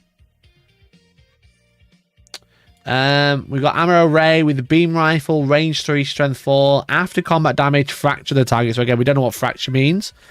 New type reflexes. So energy responds this time. After attack roll, if this unit is hit, if this unit is attacking, it sets 2 of those dice to crit. So yeah, like energy, it looks like you can like spend energy for either command to do something or as in a response. So yeah, so like when you can roll to hit and then flip 2 of those to a crit. This is very on brand for Amuro. Being absolutely cracked for no reason. So this one's got the beam rifle and the hyper bazooka. So cost 4, range 4, strength 7. Plus 3 strength while the target enemies are worth 9 or more VP. Critical 1 damage for each crit roll, max 4 of 4. And then it says command another allied Earth Federation unit within 4 hexes moves 2. So that's like, yeah, like commands feel like stratagems, you know, essentially like that sort of thing, but on the units. So we've got this other gun cannon, as you can see, he's got shoulder cannons and beam rifle again. It says cowardly shot. After damage combat, if this unit attacked, slow the target. And then after an enemy ends adjacent to this unit, deal 2 damage to that enemy. So these ones look a lot tankier than the other ones. This is a different profile card, definitely. We got flower patterned AoE squad bop missile launcher or something. And that just like obliterates everything in front of it in a flower pattern. And it says AoE, so area of effect. I wonder if this means what you can hit rather than hitting everything in the line. Whereas this hits everything in the circle. That looks cool. Interesting. Okay. We got the Zak. What is happening? So we got the Shah Zaku 2, as you can see. It's like Tactica's Gundam. Yeah. So like you've got like commands. You've got like commands, which are like trigger effects. Then you got response, which is like in response to something. Then you got ongoing, which is always all the time. Okay. The other unit cards that we saw at like Adepticon and stuff last year, they look really crazy. This looks really good, I would say. So we've got the Heat Hawk, which is obviously the axe. After combat, fracture the target. I'd love to know what fracture does. And then you got machine gun. After combat damage, dash at TL0. So again, something to do with the timeline. And burst attack, energy command, make a Heat Hawk attack at timeline 0. When this unit dashes, moves up to 1 additional hex. After the unit dashes, deal 1 damage to an adjacent unit. Shark kick. I love that. It just boots them on the way past. And then we've got a cracker grenade. Steady. And a shoulder bash from the other one. This one just got combat weapons. This one's got a rocket and a grenade. Here we go. We can look at White Devil now. So yeah, we got like timeline in these tokens. So it's like I said, it's interesting to see. Going to be interesting to see what this does. White Devil. No, this is Hero Side 7. Sorry. Move 2, beam saber gains +1 strength is activation for each garrison you've rescued. This feels, do you know what it feels like? I mean, so stupid. It feels like Shatterpoint. I don't know why I didn't pick that up already. It sounds and feels like Shatterpoint, just from reading all the unit cards and stuff. You know, as you can see, you've got a closer look at the dice. We've got the Gundam Assemble logo on the 9s and 10s. So I think a 9 is going to be a crit, no matter what. Yeah, this is just Shatterpoint, but Gundam. Yeah, Gundam Vidar, that's the one that I couldn't work out what was going on with handguns and Bear Saber. Oh. Can we look at this? Oh, can we look at these cards? What are these? Wing Gundam, Angel of Destruction. Went off. Let me try and zoom in so I can actually see what's going on. After combat damage, if Wing Gundam 0 attack, deal 2 damage to it and to each target. Sacrificial overload. So yeah, these are look like a hand of ploys, maybe. Maybe like you draw a card every turn and then you can play them, maybe. I don't know. I've literally got no idea.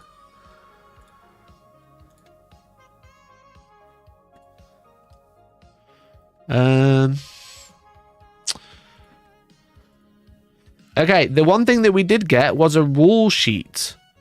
So this is what they were using to like actually demo and stuff. I can't zoom. These are like unit specific stratagems. Yeah, exactly. Can I screenshot it and zoom in? Will that work? Have they uploaded it to Imgur? I don't see any links.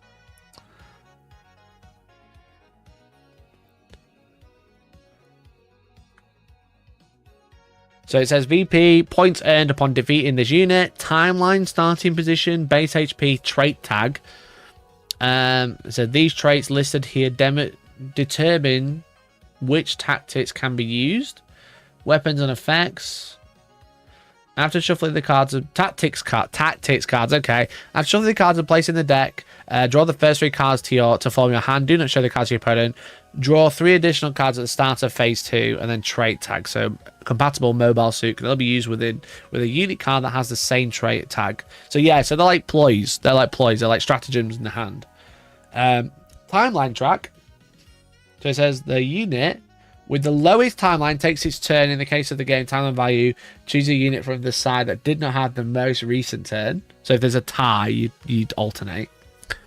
Proceed through actions such as attack, dash, energize, rescue, etc. A turn cannot finish without advancing the timeline.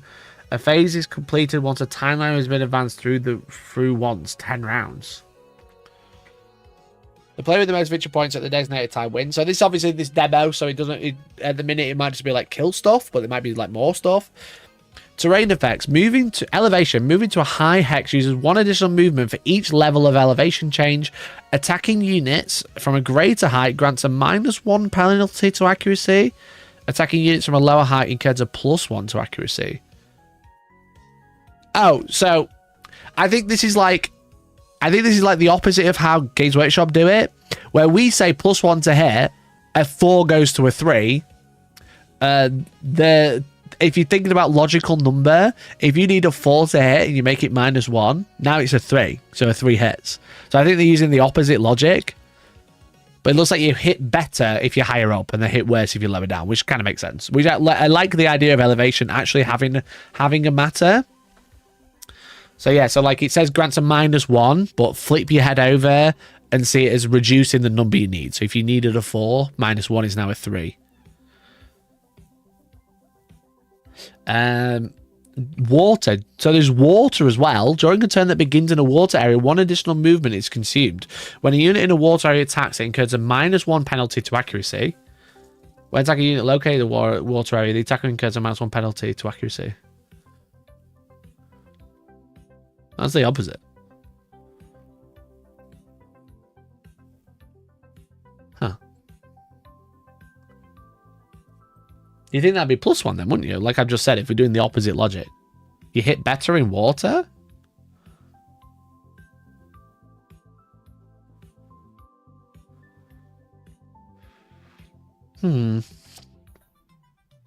Status effects. Here we go. Disarm 1 time only. When making the next attack roll, roll the attack dice and then re-roll any dice that scored a hit. Critical effects are not triggered. Fracture. If you take more than 3 damage single attack, receive an additional 3 damage. So it's like bleed. And then slow. 1 time only. On the next turn, basic movement cannot be used. Okay. So we've got status effects. Nice. The greater height also says penalty. Yeah, I don't know. Is this like a typo or something? It might be a typo because it's like a demo thing, don't forget. It could literally just be a typo. I don't know. Right, how to earn victory points. Defeat enemy units, earn points equal to the victory points of each unit you defeat. So it looks like the better stuff you take, the more victory points you're going to give up, but they're going to be harder to kill. Defeat garrisons / rescue garrisons that earn 2 points. So this is... Oh, actually, I thought I was going to say those objectives, but it says capture key objectives as well. If the total number of allied units on or adjacent to hex containing an objective is greater than the number of enemy units in the same area, the objective is deemed captured. If the objective remains captured by the end of the game, that faction earns the designated points, and then achieve scenario goals, earn points by completing the goal set for your scenario, and then use individual tactic cards, earn points by using these cards and meeting the conditions. So maybe the tactics not only let you do stuff, but they also score you points. Interesting.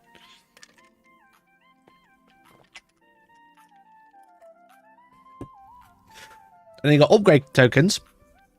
When you complete a move or a dash onto a hex with an upgrade token, immediately reveal the token and place it on the unit card. The unit will have upgrade for attack, movement, or shield displayed on the token for the rest of the game. Oh, this is kind of like Shadow Point, where you can literally just go up and pick weapons up and stuff. And not Shadow Point, Flash Point. All into the point. Interesting. Okay, there's another sheet, I think. Yes. Let's have another look. So, turn structure. A, B, C, and D may be performed once in any order. You can move up to a total of 3 hexes. You cannot pass through hexes occupied by enemy units, garrisons, or enemy objectives. It is possible to pass through hexes occupied by allied units. You can also, primary action, perform one of 1, 2, 3, or 4. Refer to the unit cards, something. Primary action, attack, cost, as listed on the weapon, attack targets within your weapon's range. Dash, cost 2, timeline, move up to 2 additional hexes. Energize, cost 2, timeline, acquire 1 energy token. Oh, so you kind of like, that's how you're using the energy for the command and energy for the reaction and stuff like that. Like the Gundam, changing 2 of the results to critical, you spend energy, so you have to gain energy by energizing as a primary action. And rescue, cost 2 timeline, rescue an allied garrison in adjacent hex and acquire 2 victory points. You can also use abilities. Using a unit's ability, if energy is noted on the ability, it requires an energy charge to use. And then tactics card. Use an individual tactics card. Only 1 card may be used per turn. An individual tactics card cannot be used if one was already used in response to an opponent's attack on the previous turn. Okay.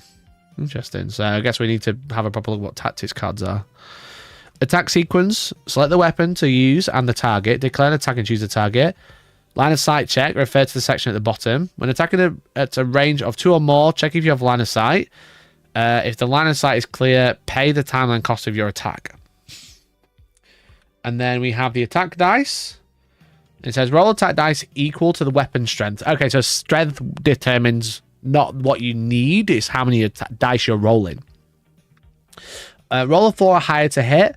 Rolls of 9 or 10 are critical hits. Critical effects are triggered. Confirm damage. Rolls of 1 are missed attack regardless of the accuracy modifiers. And then determine the number of hits and add critical effects and deduct shields to calculate damage. So yeah, it's literally Shatterpoint.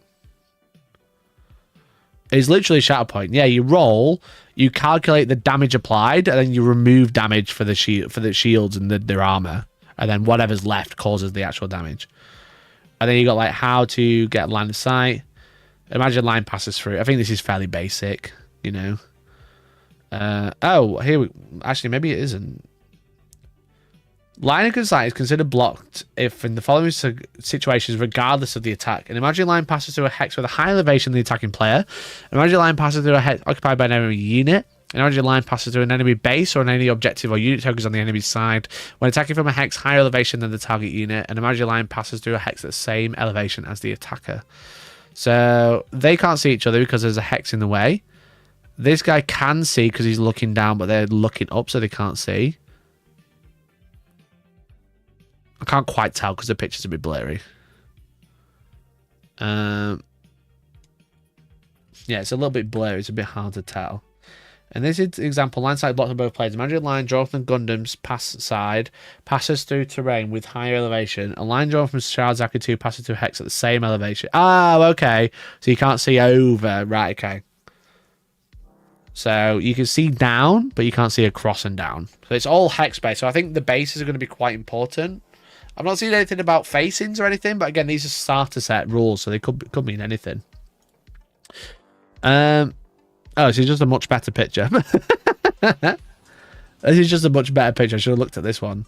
But this guy made a PDF, but I think there was mistakes on it or something like that. I've read somewhere like, yeah, under elevation, the accuracy rules are printed backwards. It should be +1 to your dice on attack rolls when attacking from higher elevation from your target and -1. Under tactics cards on the second page, you can ignore the second bullet point completely.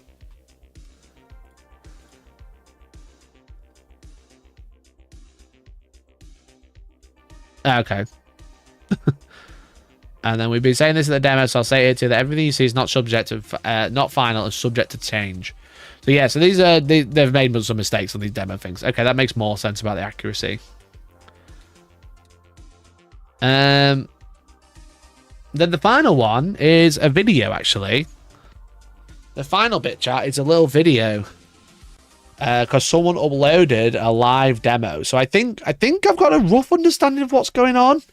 But let's have a look at this video. Shout out to Master on YouTube, who uploaded this a day ago, so we could have a look. So this is the board. Again, it's the starter set stuff. So it's Gundam, gun tank, and gun cannon hiding somewhere, and then 2 Zaki 2s and Shard Zaki 2. This is just a way for us to get you playing the game, get familiar with the basic rules, and we're going to try to get you into free play as quick as possible. Now, so it sounds like they're doing like demo, like everyone's in the same demo all at once. So you got the stat cards, which you've already looked at. You got drive them back. Your active unit moves to, then push one adjacent enemy unit and deal 1 damage. Like, again, the classic artwork. I love that so much. That's so fun. Shard Zaki 2 makes additional dash at timeline 0, then it makes additional heat hawk attack at timeline 0. Interesting. I'm going to explain a couple basic things, and then we're going to run you through 3 basic activations, aka turns each. That are going to teach them the basic things, and then we're going to let you loose, and our staff is going to be walking around answering any questions you might have. So, first things first. This looks brutal for a demo to have it over a PA system, though. I'm not a fan. Gundam Assemble generally revolves around the timeline system. If you notice, the big, it kind of looks like an RPG turn gauge on the side of the map, the red and the blue side. You see there are round tokens in there. That is your timeline. Now, each activation, you can do a number of things. One of those things is called a primary action.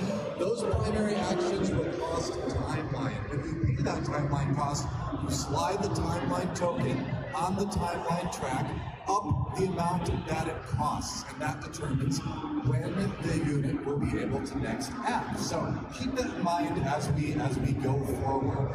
I really need to read up the timeline rules because it's really not making sense to me yet. I don't know if that's just me. Maybe I'm just being dumb. It's just like, you pay the cost, and that's when you can do it. I know it's on demo. I've not had a demo. I'm just going off random things on Reddit. It just doesn't make any sense to me yet, I don't think. To go kind of over more of the basics of what an activation is, you also get an advance, which is your basic move action. You can move your unit up to 3 hexes. So it looks like you got response, command, command again. So these are the ones that you keep in your hand, like the ploys. And then you've got Xeon, Sharzaku 2. So these are like generic to Xeon units. And then this one looks like specifically for Sharzaku 2. After combat damage, if the defending allied unit survives the attack, it deals 2 damage to the attacker. I love the old artwork. That's so sick. That's so cool. Terrain impact set, moving up a piece of terrain costs 1 extra movement. Moving down terrain doesn't change anything, so don't worry about it. There's other things you can do. If you look at your unit cards, you have weapons on there. You have unit abilities as well. Some of them cost energy. That's the little yellow thing there. We'll talk about gaining energy later. And we'll talk about weapons on how we do attack rolls later and everything. One last thing before we jump into it, there are also 3 other primary activations besides attacking. There's also dashing, which lets you move 2 at the cost of 2 timeline.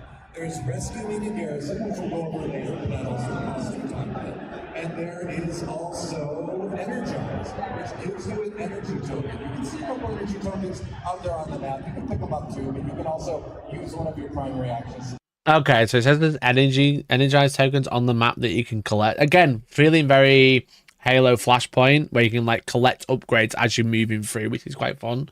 There's no worse than having a thing that just stands there and does nothing just so you can do something later, but being able to pick them up. Because like in Halo Flashpoint, you can pick up random weapons off the map, so this looks interesting. Yeah. So, everybody ready to get started?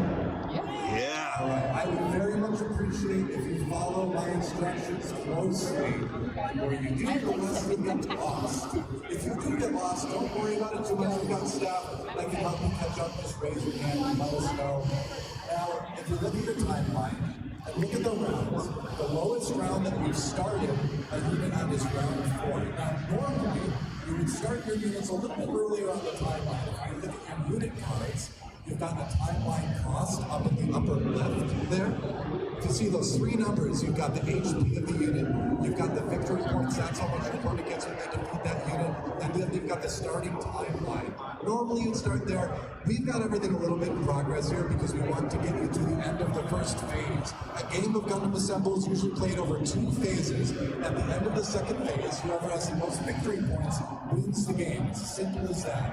When you get to the end of the phase, if whatever you're doing would cause a timeline token to be passing the track, you just keep counting from the beginning of the track again. That tells you when that will start in phase 2.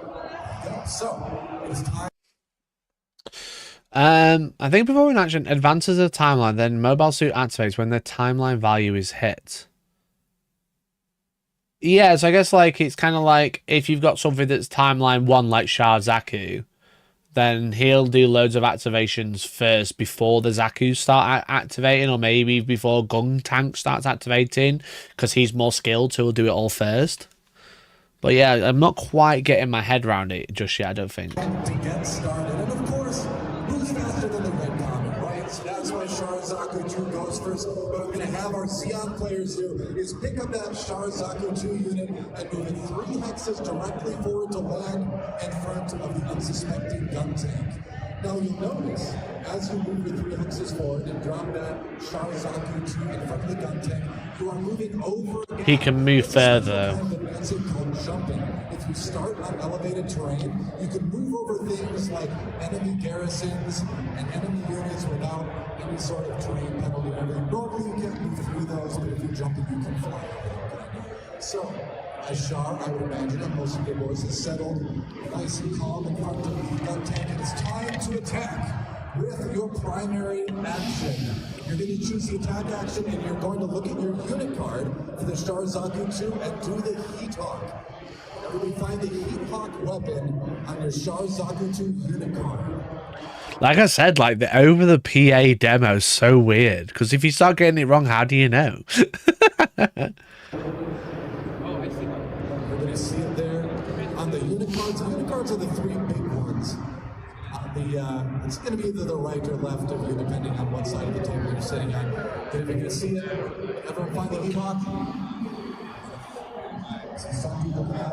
All right, well, if you notice, the weapons on the unit cards have 3 numbers up at the top of that deck. The first is going to be the timeline cost. That's how much you're going to move your timeline token up the track when you do that. We're going to go ahead and do that right now. Because when you choose your primary action, the first thing you want to do is pay your timeline cost. That helps keep track of where everything is. Okay, so basically the timeline is kind of like the initiative. You kind of go from initiative 1 up to initiative 10, 15 or whatever. And as you are doing stuff, you're moving yourself up the timeline to then not only spending your resource, which is the timeline, but then when you move from 4 to 5, for example, it's going to be the Gundam and the Zaku that start activating. And when they activate, they'll push themselves up the timeline, and then the next unit, which is like gun tank. And you alternate depending who had the last turn. So if it was all Zeon, it'd be all Zeon. But if it's like now, we went from Shah Zaku to... He's not actually finished. It's not unit activates, units done. It's unit activates, pushes up the timeline until they make it to the end. That makes sense. Okay, I think that's making sense. That's really cool, actually, because that's not just like activate this guy, now Shah Zaku waiting. You could get Shah Zaku to do loads of shit really quick doesn't cost a lot. He could activate like 10 times, maybe just like fly around the board or whatever. Or you could do like some heavy hitting and start spending loads of cost. Yeah, a leapfrog Tursis sequence, actually, yeah, that makes so much sense. So he'll go up to 6, and then because there's nothing else in 4, we'll move to 5. Right, okay. That's sick. I love that. That's actually really cool. I really like that. Once I got my head around it, anyway.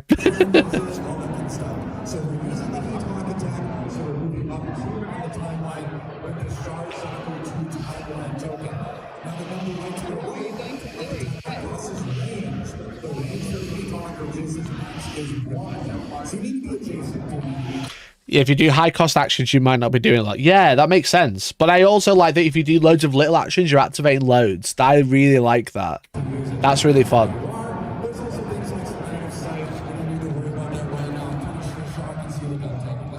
So we're going to move on to our actual dice rolling. You can see that the Hellstorm has a strength of 3. The strength of the attack is how many dice you're going to roll when you're going to determine damage. I appreciate the guy putting the finger. I love it. Well, lad. Thank you so much for this video. I really appreciate it. All that kind of stuff. So go ahead and if you've got dice in your dice tray, and then go ahead and roll 3 d10s in the dice tray. One hit, chat, because he got 1-4 up. I know this. Based on d10s, there's accuracy modifiers that can come into play sometimes. So we need a bigger number range to accommodate all that. Now, 9s and 10s are critical hits. Anything 4 or above is a hit. So, critical hit. Hey, all right, we did it. So every weapon also has a critical hit effect as well.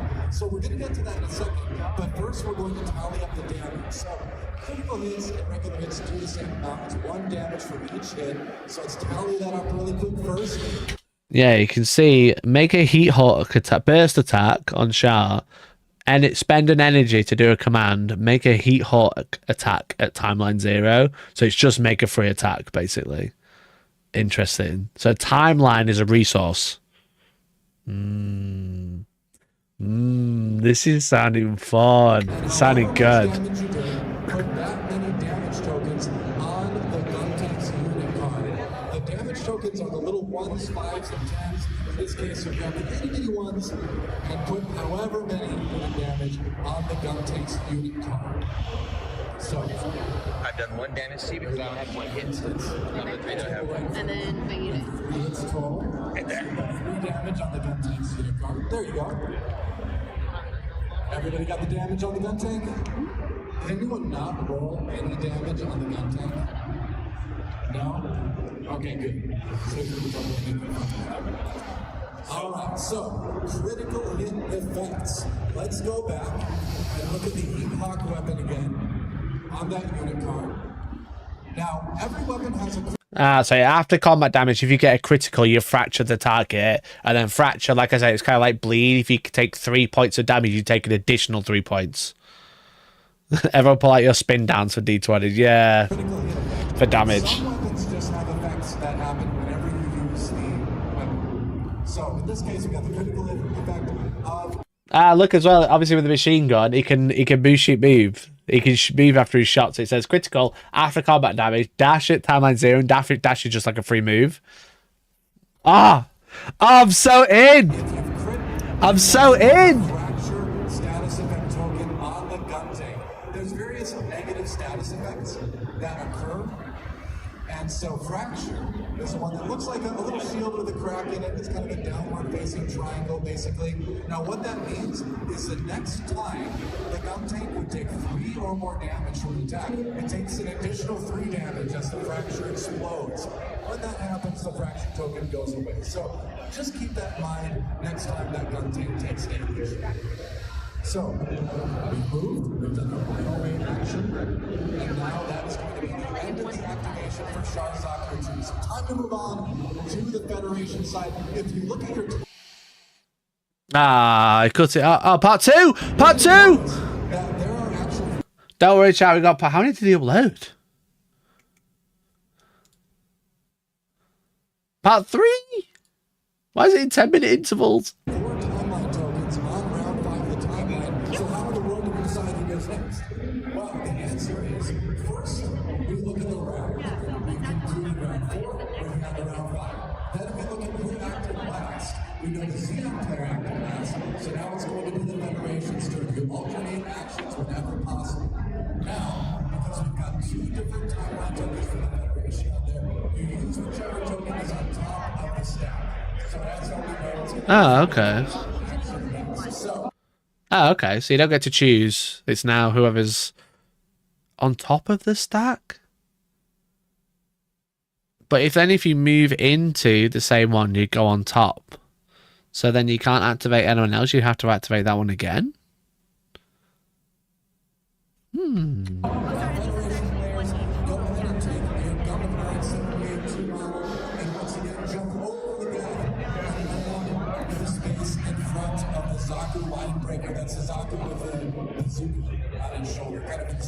Timeline is 2, right? Does it go up or back? It depends on your thing. It's 2, but does it go this way? Yes, because that's our round tracker. All right, everybody got the gun in place? I think we do, so we're going to move on to our primary action. Now, you can do primary actions and moves and things in any order you want. You just can't do it. You can already see the like cardboard towers like stacking on top of each other where they've been knocked and stuff. So I hate it.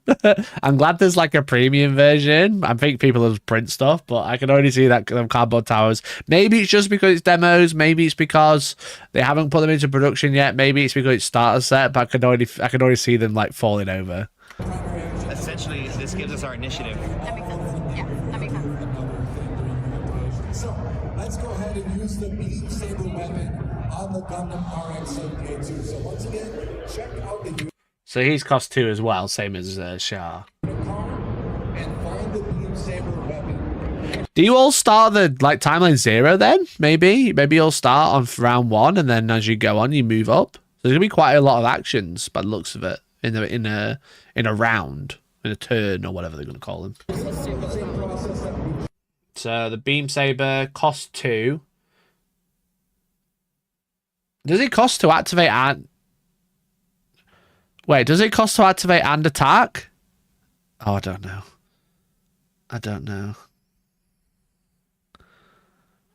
Is that the... Is the timeline on the stat card where it starts and then the cost? Fuck, I don't know. Range 1.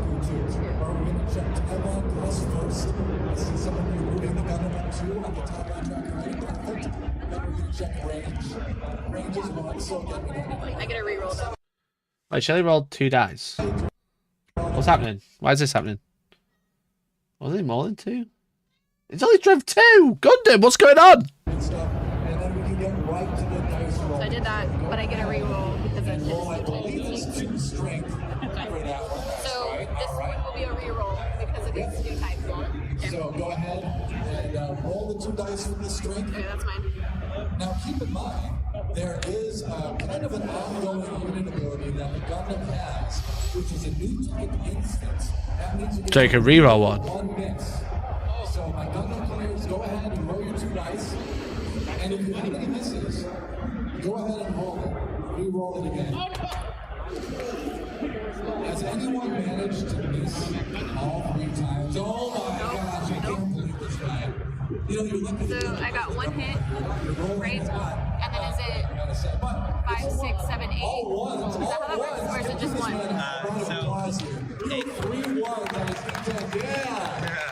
That has never been done in Gundam Assemble in the history of the game yet. That is amazing. okay, so Oh no, not rerolls. It's Gundam. It's Amuro Ray, the hero of the Earth Federation. Of course he can reroll a single dice. He's only rolling 2. This means scammed. Why is he not rolling 15 and re-rolling them all? It's Amuro Ray, the White Devil. level 4 or higher is a hit. We're still going to let you do 1 damage. Criticals are rolls that are 9 or 10. So everyone else who rolled normal hits, do your normal damage.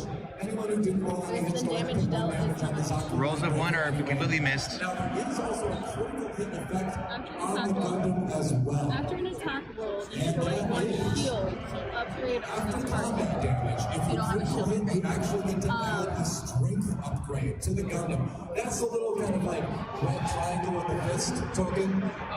If you find anybody got a critical hit, Reroll and the rest of Zaki, yeah. I got more than 5 HP, don't be silly.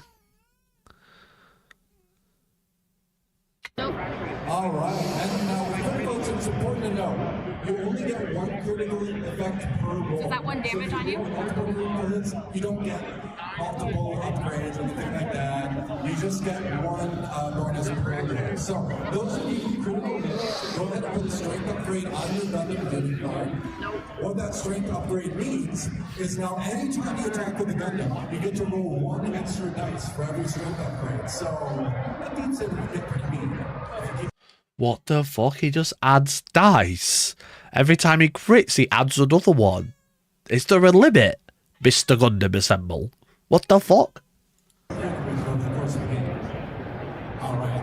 Everybody got that figured out? Strength upgrade, everything like that? Looks like I think we're along now. Alright, so Watching. players, quick, look at the 3 cards above your unit cards. Those are called tactics cards. And one of those tactic cards is called Shattered Formation. Now, some tactics cards have what's called a response. In this case, the response is after combat damage. This is Shatterpoint and Spearhead and Halo Flashpoint and Marvel Crisis Protocol all mixed together on a board that's made from Battletech. I'm so in. It's got all of the cool shit. It's got the 3 ploys in hand. It's got the cool board. I like the board. I like the idea of a hex-based board because it feels like a board game. And you know what the great thing is about board games is they don't last 4 hours a time. I think it's going to be like a 45-minute game by the looks of it. If you both know what you're doing, it's going to be like a 45-minute game. And you got like the ploys in hand. You've got like the turn sequence sounds really fun. Oh, I'm so excited. And if you read that tactics card, it says something to the effect of, if the unit was hit and survived, deal 2 damage back to the attacking unit. So, that's pretty good. You Gundam players, go ahead and put 2 damage on the Gundam's unit card as well from the effects of that tactics card. Now, we'll talk about that for a second. Tactics cards, each player can play 1 per activation. We notice the Xeno player just played 1 on the Gundam's activation. So you can... I gotta paint my 12 assemble units quick. Yeah, I'm gonna get some new bases. Fuck me. I mean, thankfully, you'll be able to find the rules if you have the models already. We just need some replacement bases. It's kind of annoying that they supplied them with the wrong bases, but, you know, we're sure I can work it out. Certain circumstances, play things on your opponent's activation, just like we did here. You'll have a tactics card deck of 9 cards in the game. You draw 3 at the beginning of the game, and then when phase 2 begins, you draw 3 more. So you're going to see at least 6 out of 9 in the game. Stein, thank you for joining, dude. Thank you for being a member for 25 months. Rejoined at Stygen Calent 457 celebrates 25 months of membership. I am picking this up when it comes out. Yes, dude. Well, hopefully there'll be loads of content on the channel because this looks really fucking good. This looks really, really up my street, and it's Gundam, you know. But the game looks cool. I'm understanding the mechanics already. Obviously, it's only a demo, it's only basic, but I feel like I've not even played. I've not rolled a single dice. I just look at some things on the internet and half watched 2 videos, and I feel like I understand the mechanics already. And it's Gundam, and I loved painting the first one, and now I just want to paint all of the other ones. And then who knows, maybe the future will be ways from Logan. For now, that's how it is. And so yeah, there you go. Tactics card. So everyone have the damage tactics card in the Gundam unit? Y'all get there? All right, great. We're gonna move on now to the next activation. So once again, we go back to our timeline track. And on the timeline track, on the right side, the Xeon side, we notice that the Zaku Enforcer is on top. So, Xeon players, your Zaku Enforcers do up to the... So it costs nothing to activate until you have a cost, basically. So movement doesn't look like it has a cost. You can move for free. But you can only do up to 4... one of each of the 4 actions, like, you know, move, attack, execute, etc. Execute, energize, I mean. You're going to grab your Zaku Enforcer and move it ahead 2 meters to the high ground. There you go. Since we moved up 1 level of terrain, that costed us 1 extra movement. So we actually did use all 3 hexes of movement in that 2-hex move. Okay. Just moving up 1 level costed that 1 extra. So there you go. Now you should find yourself with a friendly garrison on your left. That's going to be that red icon with the gun and the shield and all that. And then on your right of the Enforcer, you should see a gray neutral objective. We'll talk about both of those in a minute. First, we're going to go ahead and use our primary action. In this case, we are going to use the rescue primary action. It's a very benevolent mindbreaker. So we're going to go ahead and rescue that friendly garrison. So go ahead and remove that. Well, first of all, go ahead and move the Zaku Enforcer token on the timeline up to. It costs 2 timeline to use the rescue garrison. And then acquire victory points. I like the little tokens, they look nice. Now, remove that garrison from the timeline and go ahead and put it in the red area at the bottom of the timeline track. So they're VPs. Okay. It's important to track rescue garrisons and destroy garrisons. So yeah, they're VPs basically. Abilities sometimes it's like +X, depending on however many you rescue or defeated. So Xeon players, go ahead and take that red garrison token off the board and put it on the red area at the bottom of the timeline track. Right? And then it says that a rescue garrison All right, is 2 and points. you rescued a garrison, so give yourself 2 victory points. All right, on the tokens on the right side of your left, depending on what side of the table you're sitting on, you're going to see those green and gold tokens. They're 1s, 5s, and 10s. Go ahead and grab 2 1s and put it again in that same area that you just okay. That's a good place to just sort of keep track of your victory points and your garrison. They're just points. Right, okay. You get 2 victory points when you rescue a friendly garrison. God, it's gonna be so good to get some like acrylic tokens and stuff. It's gonna be so sick to play with those. Oh, it's gonna be so good. Here we go. And so we move in our primary action, and now we're going to end our activation. But it's time to talk about that neutral objective. You notice that is to the right there, you are adjacent to it. If a unit ends its activation on or adjacent to a neutral objective, you flip it to your side. So you're going to find control tokens. Again, the big pile of tokens there. They're the big red hexagonal ones in case of the Xeon player. They're double-sided. They're blue on one side, they're red on the other side. I know they've got numbers on them, but honestly, just grab any one you want and put that red side up on top of that neutral. What I want is that Gundam Assemble mat underneath. It looks well slick. Bandai, go on. Do us a solid. Send us the game. Send us a nice mat. Send us a nice play mat as well. I'll do you a video. I'll do you a little video. It'll be cool. Now, feel free to move away from that objective later on when it's time for free play. You don't have to have him there all the time. You just have to end there 3 times. Sticky objectives, chat. That's what they're saying. Next to it. When you win a contest, it just flips it 1 step. So, control to neutral or neutral to control. Keep that in mind. Okay. All right, let's move on. Oh, so I don't know how to keep doing that. So to capture an objective, if they've got it, you've got to capture it end a turn next to it to take it from red to neutral, and then again end next to it to go from neutral to blue, for example. That's a fun way to do it. Rather than just stealing it straight away, you kind of got to hold it with 2 units, essentially, or end next to it twice. So I would have to do it twice to do blue. Yeah. Since the Xenon player just acted, now it is time for the gun cannon. We're going to do something really similar, so we're going to move through it a little bit quicker. So go ahead and move your gun cannon ahead 2 hexes up onto the high ground. And we're going to, once again, use the rescue garrison primary action. So go ahead and remove that blue garrison from the board. And does this one go on top then? Yes. Does gun cannon go on top of Gundam? So you'll notice it goes on top. Oh. Underneath. Okay, that's what I was curious. Okay, so you don't keep activating the same one. When they overlap, you put it to the bottom of a stack or underneath. I don't know if that. I imagine bottom of the stack, and then you activate the last one that ended. The first one that ended there. First. Yeah. The last one that ended there will activate last. Okay, that makes sense. And then I flip. So, we moved our timeline token. Now you can take the garrison token off the board if you haven't already. Put it on your side of the timeline track right down the bottom of the blue side. And give yourself 2 victory points. Yay! Good job. Only the one over here too. I saw you stand player trying to sneak some victory points for yourself. Let's see. And that should be that. Okay, that makes sense. All right, and we're going to go ahead and end the activation there.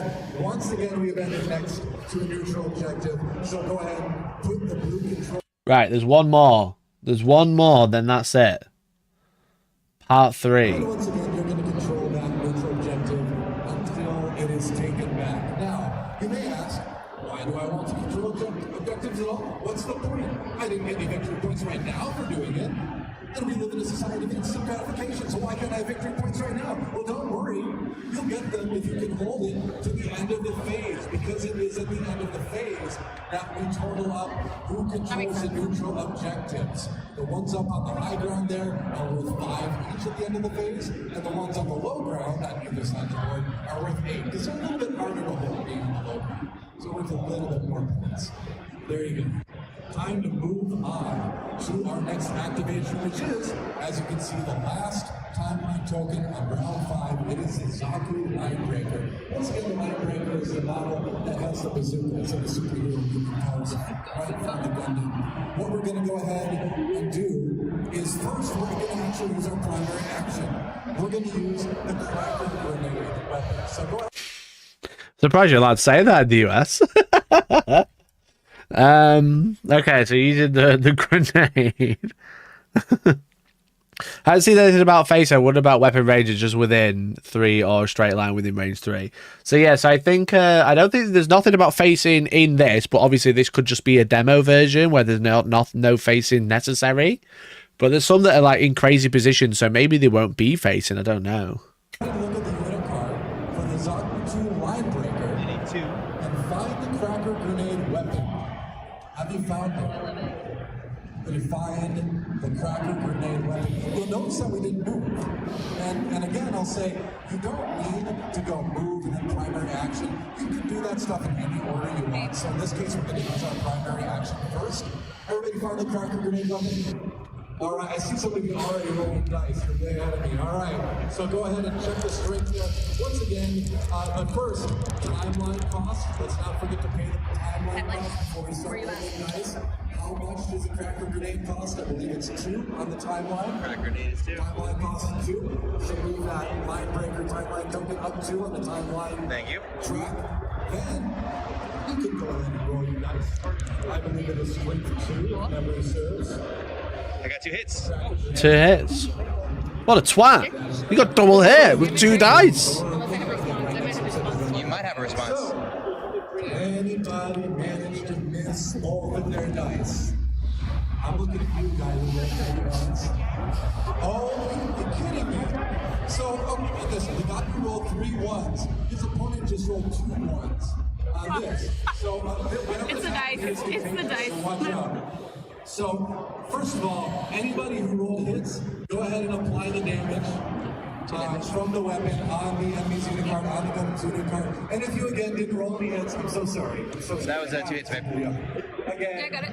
you got 1 pig damage. Or you put him on me. Go ahead. No, to here. You didn't roll any. Wait. No, you were swinging with this. Oh, that's right, that's right. On the Gundam's unit. Don't try to cheat, bro. It's a demo game. Before we get to critical hit effects, we I was trying to see if I had a response. check out on that weapon. It has just kind of a regular effect outside of the critical hit effects. It says after combat damage, which we've just dealt, deal 2 damage to each enemy adjacent to the target. Now you're gonna notice right next to the Gundam is a blue garrison.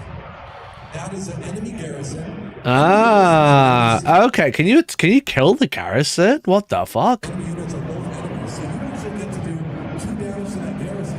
Garrisons have 1 hit point each, so you have destroyed that garrison. Love it. Oh, so you can deny objectives by blowing them up. Holy shit. Off the board, put it in Your victory. area there. The versus thing here is still there. Oh, so you can capture garrisons and then you can destroy other garrisons to get the same points. Oh my god, that's it. I love that. Interactable objectives in our games. What the hell? Yeah, You destroyed it, and it goes there. Yeah, he said that earlier. He said you're Jabberoni this. Side 7 crying once again. you rescue and destroy the other. I think that was a reference. I'm not sure. I'm pretty sure that's a reference. That's the one where he's dead in it, where the gun's in the air. That's when he's say that's the fight. Yep. I've not seen that far ahead in the Universal Century. Okay. Talk to me about Seed. So if you manage to roll the crit, does anyone roll the crit? All right, we got a couple critical hits. That's right. Nailed it. Thanks, bruv. I got you. I appreciate it. Damage to that Gundam. The important thing is to follow the order that we just followed, right? Where you do the attack.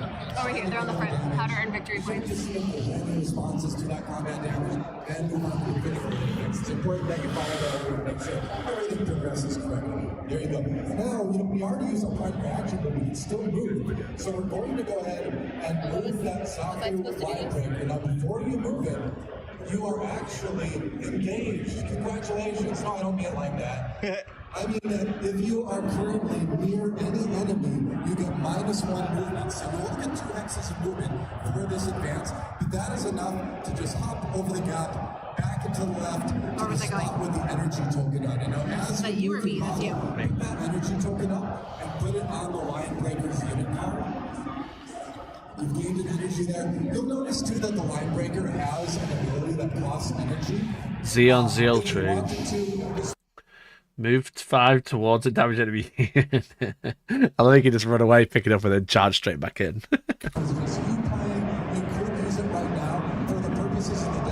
Yeah, look at Rescue the Mechanics. After this unit rescues a garrison, another allied unit gains 2 hit points.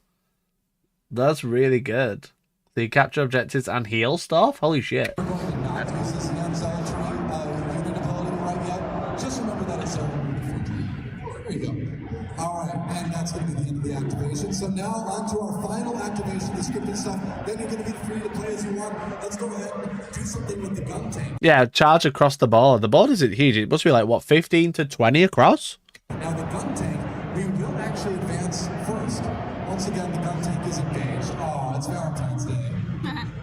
But it's not kind of engaged that I'm talking about that. We're going to move 2 hexes again, back into the left. This time, you'll notice there's an upgrade token on the spot that you're going to land on.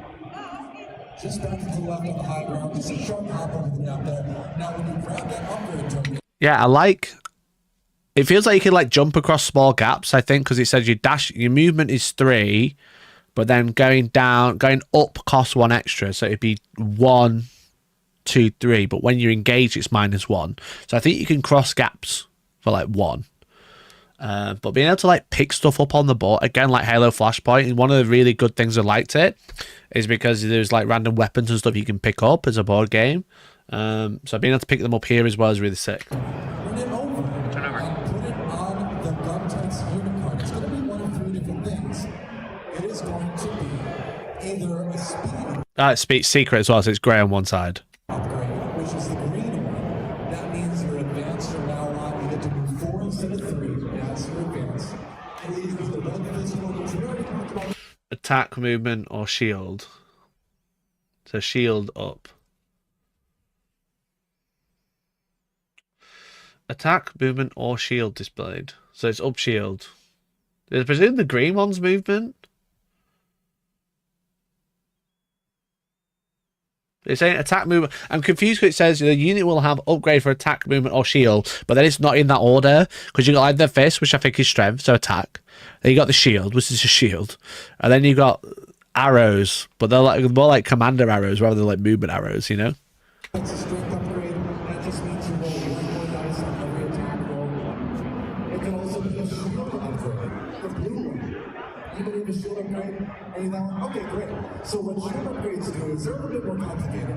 But next time there'll be incoming damage, the shield will absorb one of that damage. And when it does, you flip the shield upside down to show that it's deactivated. It won't absorb any more damage until the next time the unit with the shield upgrade acts. Then it will flip back upright and you get to absorb another damage. It's kind of cool. It's like a shield that keeps coming back every activation for that unit. So rechargeable shield, fine, okay. Now we've created some space between us and everything else. We're going to go ahead and attack. Now I know Char is a tempting target, but we're actually going to attack the garrison that we've landed next to on that high ground. Because we are also engaged with the garrison. This is getting to be a complicated relationship. When I attack. But the garrison also acts as an enemy, so it also does produce an engaged status if you are next to it. So when you engage with an enemy, you have to choose that enemy for at least one of the targets in your attack. Okay. Since the attack we're going to do only has one target anyway, we have to attack that garrison. Once again, so again, probably nothing about facing, because it's not said like turn to face it or anything. But again, demo. Which I believe is a 4-2 acceleration. Yep. On the gun tank. That's right. So that has a timeline cost of 2. I just need to hit you for 1, right? Move the gun tank up 2 on the timeline. Once again, range doesn't really matter. We're adjacent to our enemy. And you're going to go ahead and roll 2 dice. There is also an additional effect on that weapon, but it doesn't really apply here, so don't worry about it. Also, the critical effect in this case doesn't really apply here because you can't put any status effects on garrison. So, has anybody managed to miss both dice? Again, I'm coming over this table. We got a hit? All right, the curse is broken. The curse is broken. Wonderful. If you've done at least 1 damage, you've destroyed the garrison, so take it off the board and give yourself 2 victory points. And if you manage to miss both hits, that's okay. Go ahead and pretend you did damage to it anyway. Take it off the board and give yourself 2 victory points. Happy Valentine's Day. And there you go.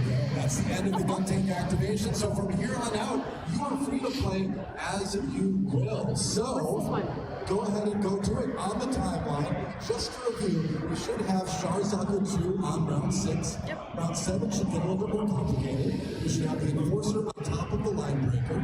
We should have the Gundam on top of the Gun Cannon. And then on round 8, we should have the gun tank all disposal for now. If everyone's in that spot, we're good to go. Go ahead and start playing. It's going to be Sharzaka 2's activation next. Again, if you have any questions, raise your hand and our staff will come over and help out. Hope you enjoyed the demo. I don't understand. To play the game once again. March 4th, got a lot of exciting stuff to tell you, so go ahead and keep an eye out for that. A couple things. One, is this just a starting token? Yeah, so that's your like base. So when your units get destroyed, there's like a combination of things, right?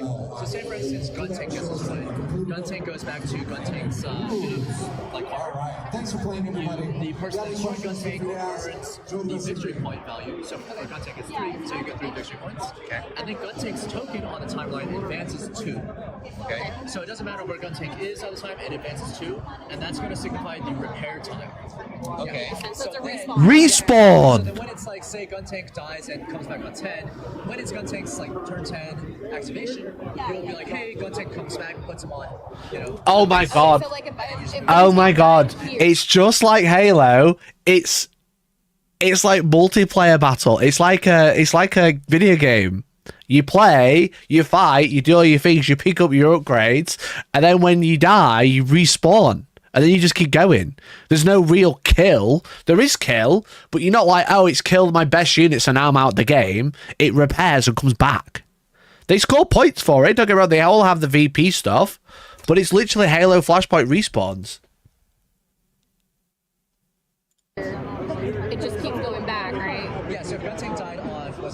It was 8. Yeah, pushed to 8, and then you can't kill Guntank again because it's Yeah, so it just keeps going back, and then when it gets to 10, I can start playing. Oh my god, there's part 4. Say it's Gundam, right? Yeah. So, I mean, I thought it was like 3. It said 3. So if Gundam dies, rip Gundam, then Gundam would go, oh, I'm going to come back on turn 9. So Gundam dies there, goes to his little... So it's only 2, it doesn't It's like... only 2. Okay. Yeah, Perfect. so it doesn't stack because you That can't makes kill sense. a unit. Yeah, that's why I was curious. Okay. Perfect. That makes sense. Okay. Speaking of, while we're already here, if you get to turn 10, you can actually overflow. And you notice here we're in phase 1. Yes. So if Guntank uses an attack that's say 3 attack or 3 turn cost, then Guntank will do 1, 2, 3. And the Guntank's next turn will be on turn 1 in phase 2. Okay, that makes sense. Yeah. Yeah, that makes sense. It just resets So it just starts again, and then when you get... It would start later because it's kind of spending its activations in the first phase rather than phase 2. it just keeps our turn over. And then once every token, every unit is done past turn 10, because if you land on turn 10, you still get to go. Once you're past turn 10, everything in phase flips, you will count how many objectives, like the little flags you own. And then, like you said, the inside ones are 5, the outside ones are 8. And then you'll add those values to your victory points. And then last thing is draw 3 cards from your deck. Okay. Okay, yeah, that was gonna be my last question, is how many times do I get to draw from the deck? Yeah, okay, that's cool. Okay. I like that. Yes. Appreciate it, thank you. I guess I'm still confused on when I can play a command. What do you mean by commands? So I have 2 commands, and then I have this thing, but I don't know what this is. That's a response? Yeah. I don't understand it. Well, what does it say? After an attack roll, an allied unit is dealt -2 damage. So like, it's just minusing. Am I killing my guy? Oh, minusing damage. Minusing damage. So my question was, could I have played this before you have killed my garrison? Did it say attack unit? It says allied unit. Unit. That's not a unit. Okay, that's what I was trying to process. Okay, so there's like denying damage as well with the command cards. There's one more. Okay, a couple of things that Another we 2 learned, minutes. The section earlier where we did use this, you do have to discard this. And then Yeah, that again, makes sense. Whenever you go into your next phase, then you will draw more cards. So 3 more cards here. So once these are used, if they're one-time use, then they get discarded. And now our next question that we're going to ask has to deal about when you're moving on to something versus do you get it now or do you wait until you finish the movement on the object? Okay, so I moved him. I moved him. I landed on this. Okay, yeah. Now I am primary action, right? We have to do a primary action. So then what if I choose to dash? Yeah. I don't end my turn on that. So I can move, collect, and then dash. Oh, so I don't know that you pick up the thing right away unless you're ending your turn. Okay, that was the question was. Okay, because this one says when you complete a move or dash onto a hex, it Which doesn't that was technically a move. necessarily end of turn. So that's what we were trying Right. to see. Yes. Because movement comes first, then dashing action. But I can't. I mean, it's great they're doing demos, but if you're going to have people knocking about, they need to know what's going on, right? No offense to the person helping, they're trying to be helpful, but it's like, they're trying to get a demo and they don't know the answer. It's nothing worse. Nothing worse. Ask him that question. Where he is. But that's That would just be a rule. Yeah, I'm not the rule. I am one of the rule nerds. Of course, yeah. But it's more of that for this one when you end your turn. Yes, yeah, the one on a hex switch. That really is because if I'm following the steps, exactly. I ended there. But then I'm going to choose to dash on B. Right, exactly. No, that makes total sense. I will try and see if I can add that to like an FAQ type thing. Classification. Yeah, that for would now, be I think we've been playing with the assumption that you have to end your turn on that hex. To me that makes sense. Yeah. But then because we were just going step by step, and we're like, I will say again, what if I choose to dash instead of energize? Like totally right. And there are a couple of rulings in the document that are like not. This is still demo. Exactly. We're learning. This but that's playtesting helps. Exactly. This is really helpful. So I'll definitely note that. Okay. Last question. I am going to choose to energize. I know they said this year. Have they announced a date? Keep an eye out. March 4th. There's going to be more information coming out. So you'll Imagine Master pulls around a video, gets the scoop for the final date. That'd be so funny. Shout out to Master. Thank you so much for loading these videos. That was so insightful. There's so much more there that I was expecting. This game looks great, dude. This game looks honestly so good. I was already really excited for it because I love the miniatures and I love gunplay and I'm like proper diving in. I love the card game. The mini game looks good. It's got all of everything every time, because like last year and this year I've been trying to play way more games rather than just play Warhammer, because like not as like a grass is greener type thing, more like it's always nice to see what else people are doing and what other people are doing and what other things are happening in games. This feels like all of the best mechanics that I've seen from other games. Again, the most obvious one that I'm related to Halo Flashpoint, because it's on a very similar style grid. It's got the pickups, it's got the objectives, it's got the extra upgrades and stuff on the board, it's got the respawn mechanics, but there's so many little things like Halo Shatterpoint, Star Wars Shatterpoint. God, it's got point everywhere. Star Wars Shatterpoint in the game and stuff like that. It's got lots of little mechanics and stuff that I like from other games, all mixed together in an IP that I really like. I'm just mad I don't know more. I want to play. I could like draw a map. I could print out a map, print out some little spires, make some random tokens, and half play a game now, which is really cool because I have the miniatures. I just want to play. It looks so good. It's technically miniatures agnostic. A piece of paper with Gundam written on it would work. I mean, yeah, it's true. It's very agnostic right now. But like, even like some of the rules that are starting to come through, it's like Amaro being able to like re-roll a dice because he's a new type, because he can almost see the future because he's so sick, is really cool. Shah doing like little kicks as he runs past, doing free moves after he's shooting, doing free attacks that cost 0 because he's so skilled as a pilot as well. The best pilot, the Red Comet, he's called the Red Comet for a reason. Having all of those things are just making it feel like on brand, like part of this universe, but also it just looks good. It just looks really good. Imagine custom thematic boards with the action-based terrain. Oh, bro. Oh, I'm just so excited. It looks so good. Everything I've seen tonight, I'm just extremely excited for this now. So bring on March 4th! Bring on March 4th with the more info! Bandai, call me, please! Please call me! Oh, and that's everything. That is it. Sadly, chat. Shout out to Master for uploading those videos. That is currently everything we know. That's everything we know so far. It's just what people have been posting on the Reddit, on the subreddit. You know, the idea of upscaling it for HG would work really well, actually. But we don't know anything.